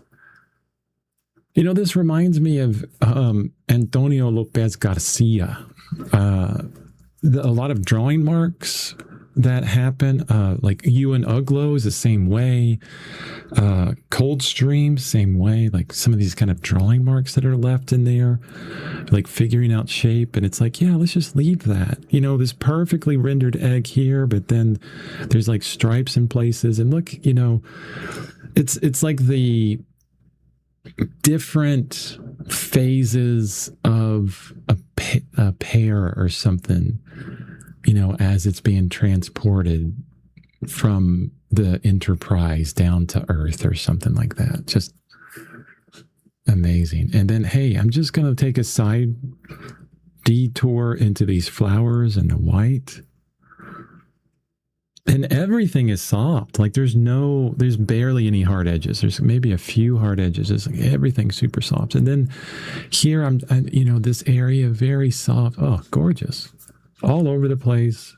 Beauty. Look, just these kind of strokes just left. So nice. Oof. David Baird. Baird. Damn. So good. Makes me want to be a better painter all the time. Now I totally forgot what I was going to talk about. There was something important. It reminded me of something. Oh yeah, it was Greg Manchess, illustrator, Illustration Hall of Fame, fantastic artist. Manchess. Check him out. I did a mentorship with him, and he was talking about, he was showing a painting, and talking about the big shapes of everything. And he zoomed way in on this painting to like a belt buckle or something. And he's like, you know how I painted the belt buckle? The same way I painted everything else, thinking about the bigger idea of it. Even though it's smaller, it's still like that, you know, bigger idea of light and dark, and that's it. So that's what I'm thinking here, is like I have this bigger idea on a whole of the whole painting, but I go into like this hand, and I continue with this idea, like these bigger ideas. So for example, like these two fingers here, right? There is a separation of shadow, but that really separates the two. But do I need that? Maybe not, you know? I do want to get a lighter value on those fingers. So instead of adding in, I'm going to scrape out.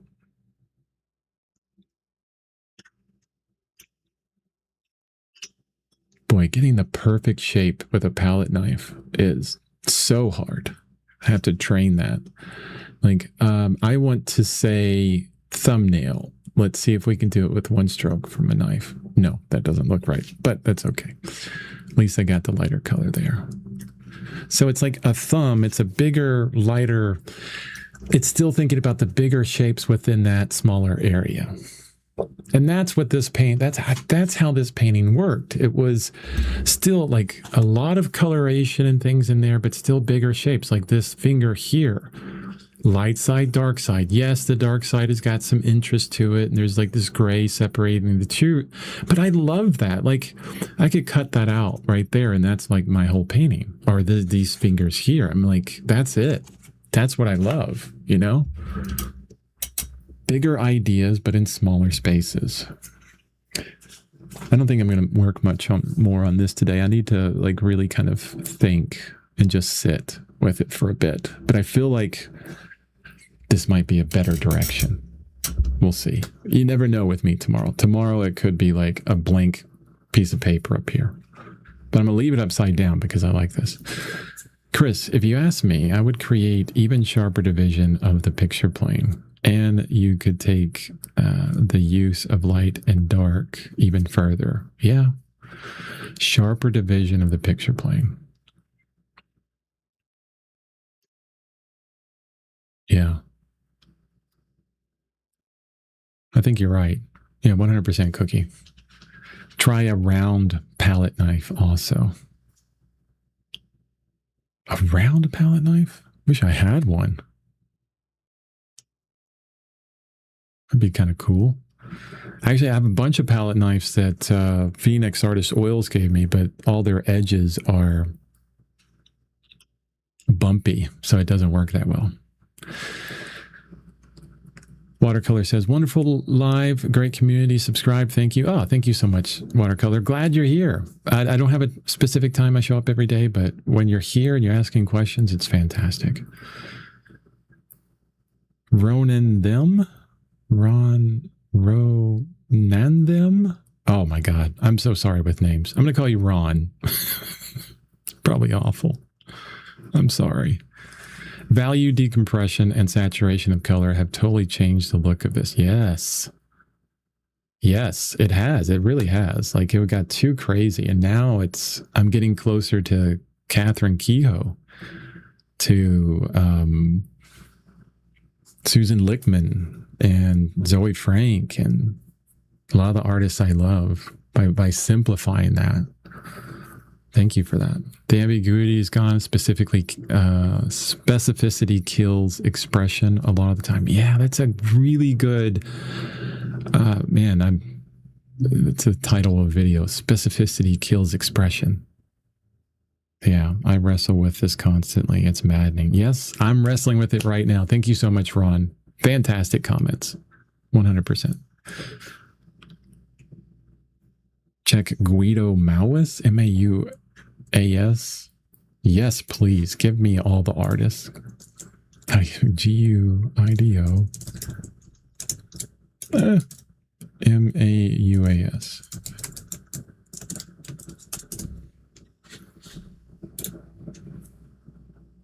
Ooh, cool, right away. Like I'm on their website. Let's look at paintings. I want to click on figure. I'm not showing my screen specifically because we go to an artist screen, it's going to show nudity, and then Twitch is going to be like, you're banned for a week. Like, oh. Let's check out portraits. Portraits should be safe. Yeah, these are really good.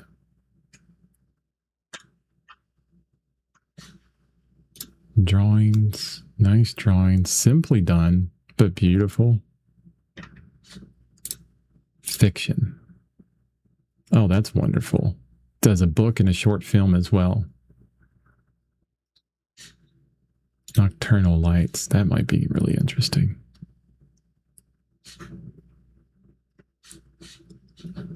Yeah, some good painting here, honestly. Wonderful painting in a lot of places. I love like the drips in places and how he's really taking some chances in some stuff. Again, I'm not showing. I know I'm not showing my screen. Oof. Yeah, I love the chances that they're taking.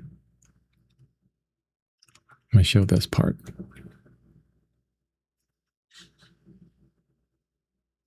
It's wonderful to see like this person next to the painting, like the size reference.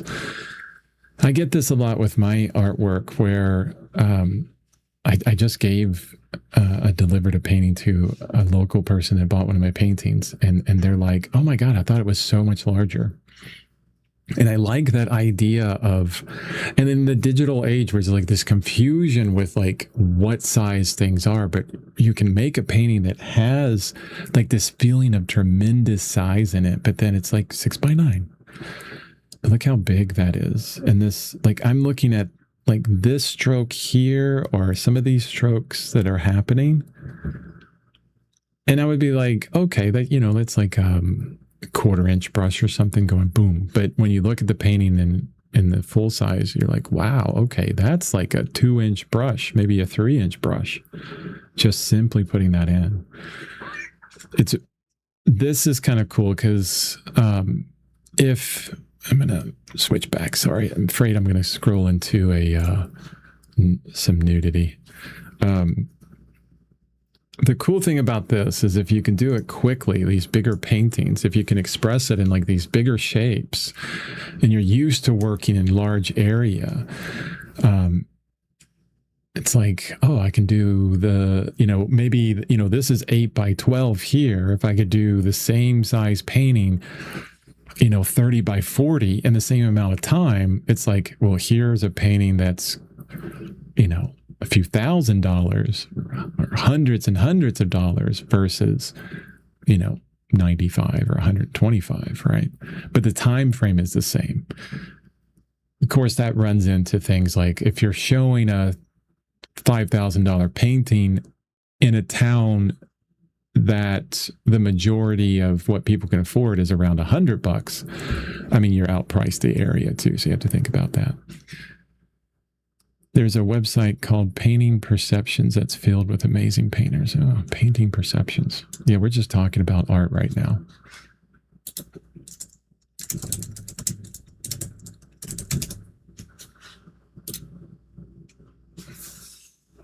Oh, I think I've seen this. Oh, wonderful. Just a blog where people are this person's just blogging amazing artists. Yeah, thank you for just sidetracking like a whole week for me. I appreciate that. No, really, thank you. I love collecting artists and seeing different art. Joseph Gersak? Okay, I'm gonna check them out too. Yes, please share. Please share. Oh, these are good. Oh, is that gouache? That is not oil. Is it? Yeah, that is oil. Okay. Like the very first thing is like urban landscape, like urbanscape, which is so hard. And then an interior of like all this information, like, oh my God. this person's crazy. Like they're like, okay, I want to paint this office. I'm showing this now. I want to paint this office that has 1,000,000 books. What is this? 20 by 20. Oh, so good. So small. So much fun. Just thinking about the whole thing simply and wonderfully. These are wonderful. I love this. I've done a lot of paintings, not as good as this, but a lot of paintings where you just set up in the middle of nowhere, and these feel like they're done from life, he's just here and just, hey, I'm going to paint you while you're reading your book on your couch. Okay, yeah, sure, go for it. All right, I'll be done in a couple hours. Yeah, and then it'll be sold on my website. Oh, you can see a progression. Okay, so this is probably a lot older. This is how we go. Oh, yes, kitten. Yes, okay. So this is probably a lot older. Let me see if more info gives me the date on it. No, I want to see dates. Come on, Joseph. I want to see dates. I want to see how long it took. I want to see everything about it. I want to know like all the materials, everything. So this is older. You can see how it's like, oh, I need to get into the detail and all these different textures and things like that. And then, still interiors. Let's go into later paintings, more recent works. And it's just like, no, I don't need all that. This table leg, does it have to be straight? No, it's still going to say table if it's wobbly, that leg. It's going to be great. Oh, this shadow area. Yeah, it's a hog's hair bristle brush that scrapes into most of the paint. That's good. We're good.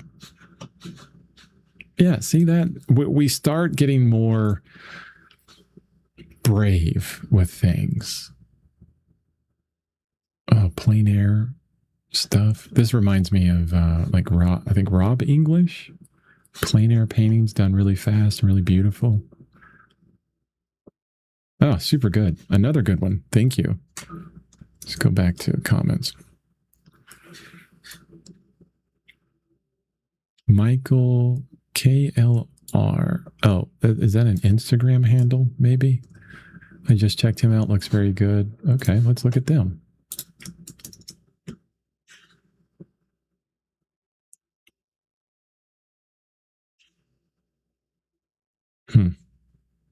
Yeah, the @ symbol's not coming up. Maybe I have to do Instagram.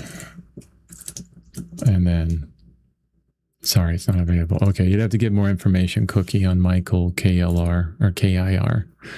I started working on a master copy this morning, got frustrated with it. Now I'm just painting with abandon. Drawing paint is much happier. Would love to skip the frustrating part. Yes.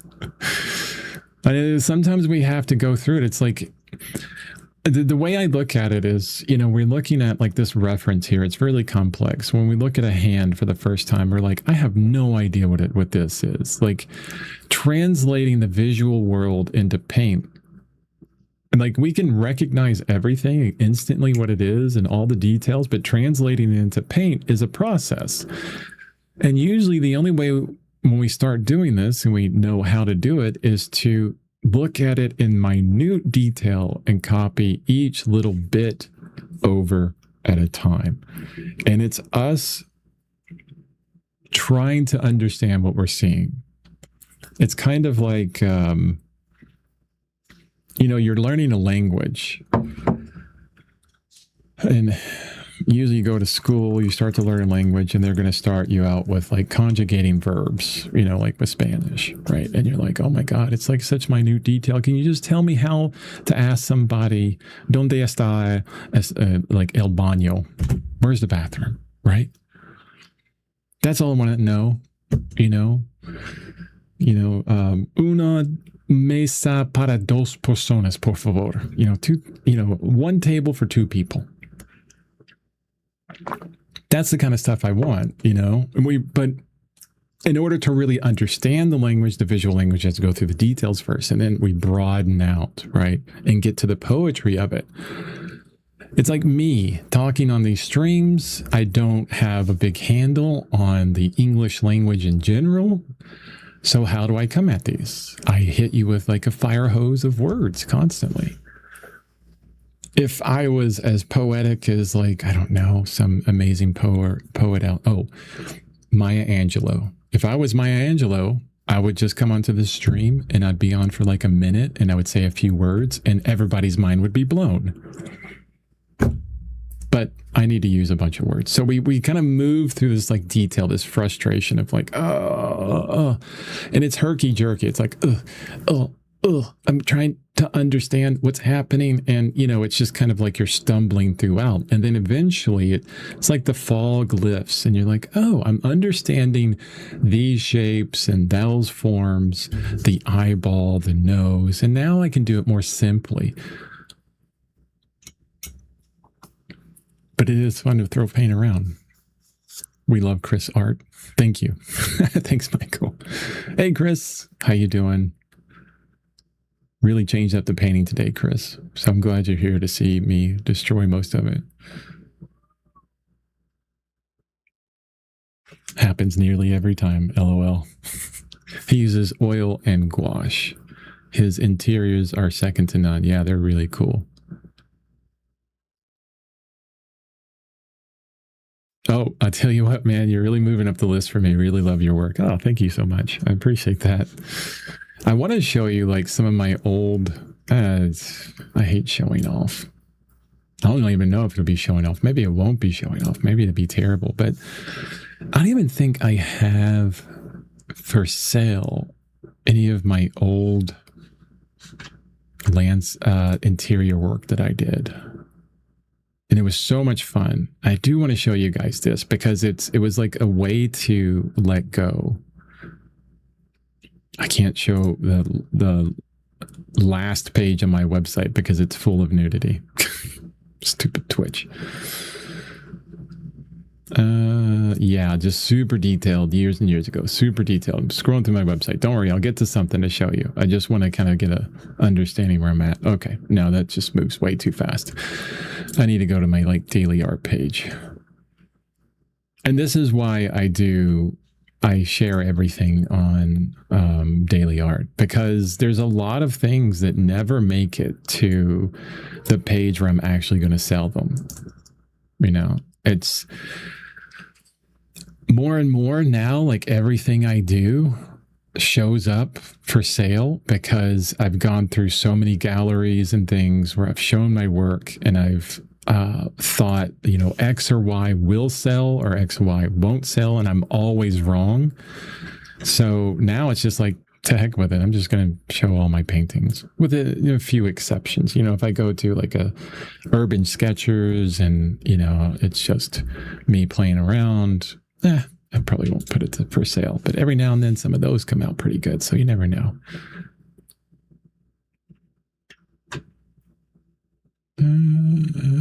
Jeez.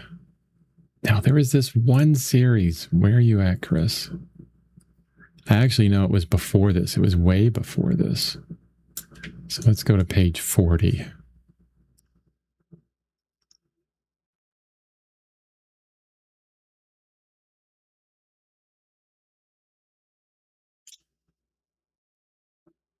Okay. Like, I look at my old work. This is, I think, one of the more important or things I say that I think is really important for us as artists is to always like kind of document what you're doing. Doesn't have to be on a website, doesn't have to be as crazy as I do it, right?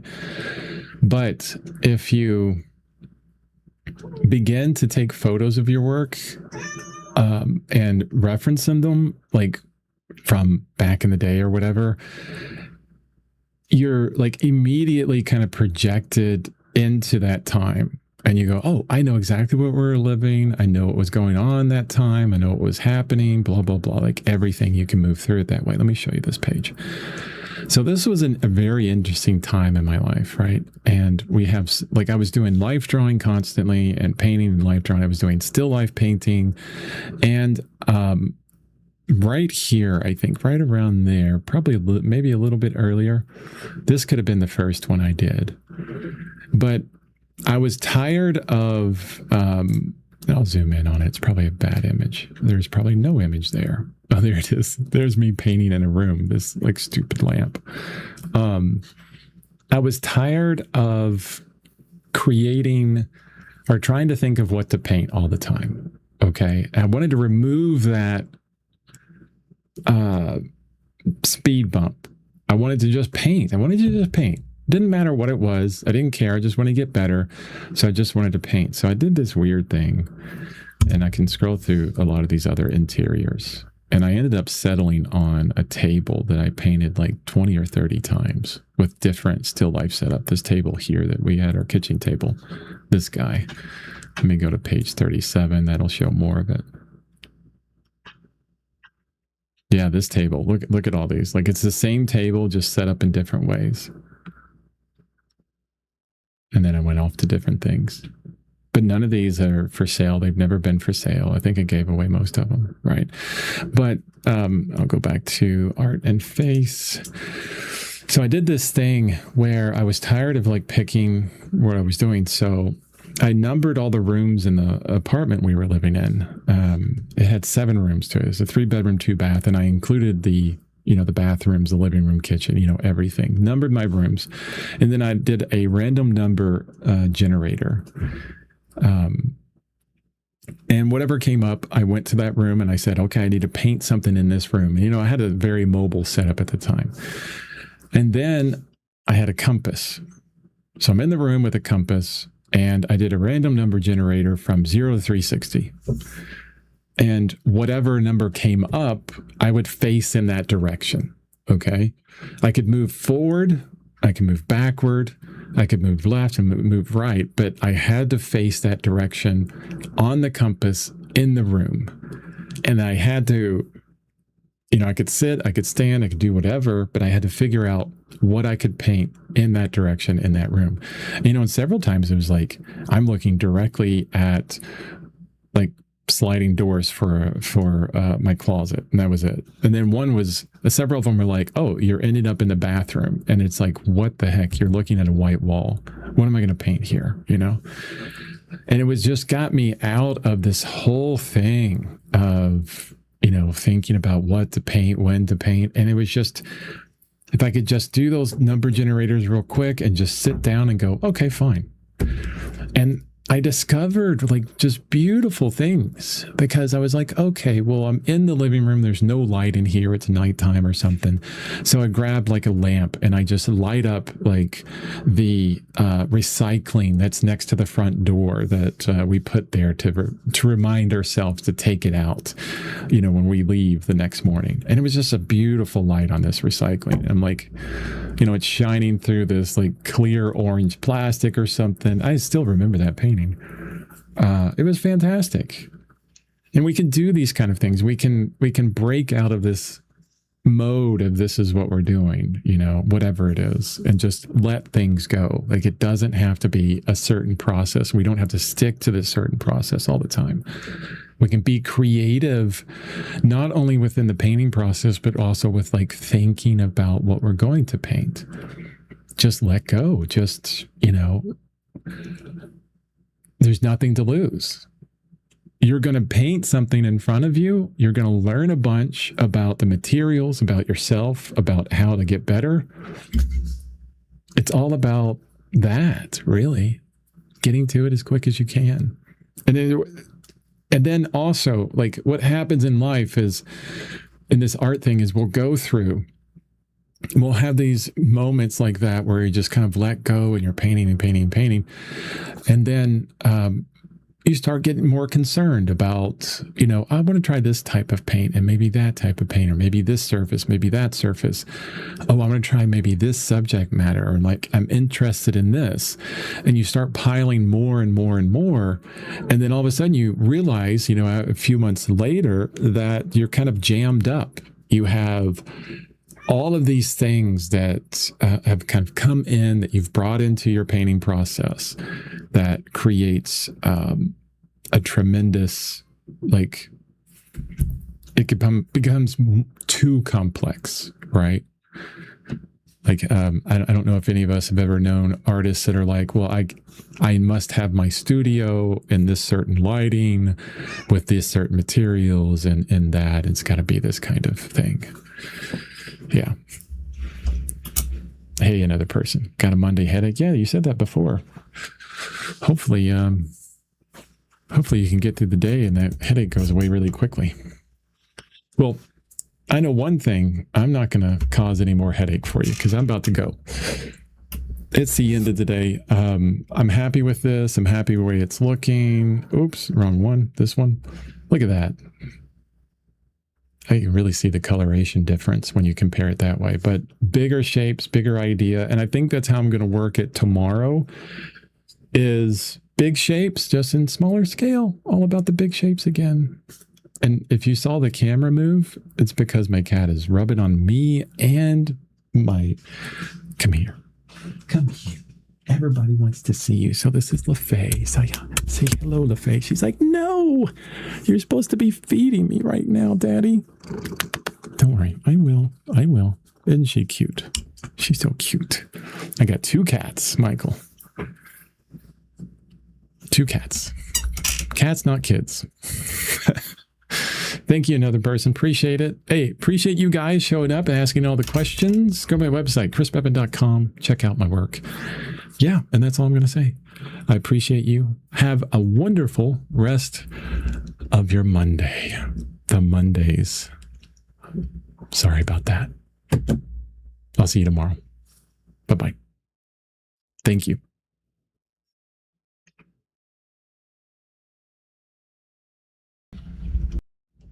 Yes, I love cats too. I love cats maybe too much. Yeah, I have like cat shirts and cat socks and cat everything. Yeah, if it's got a cat on it, I'll probably buy it. If you painted cats and show me your paintings, I'll probably buy those too. Okay, now I'm gone. Bye-bye.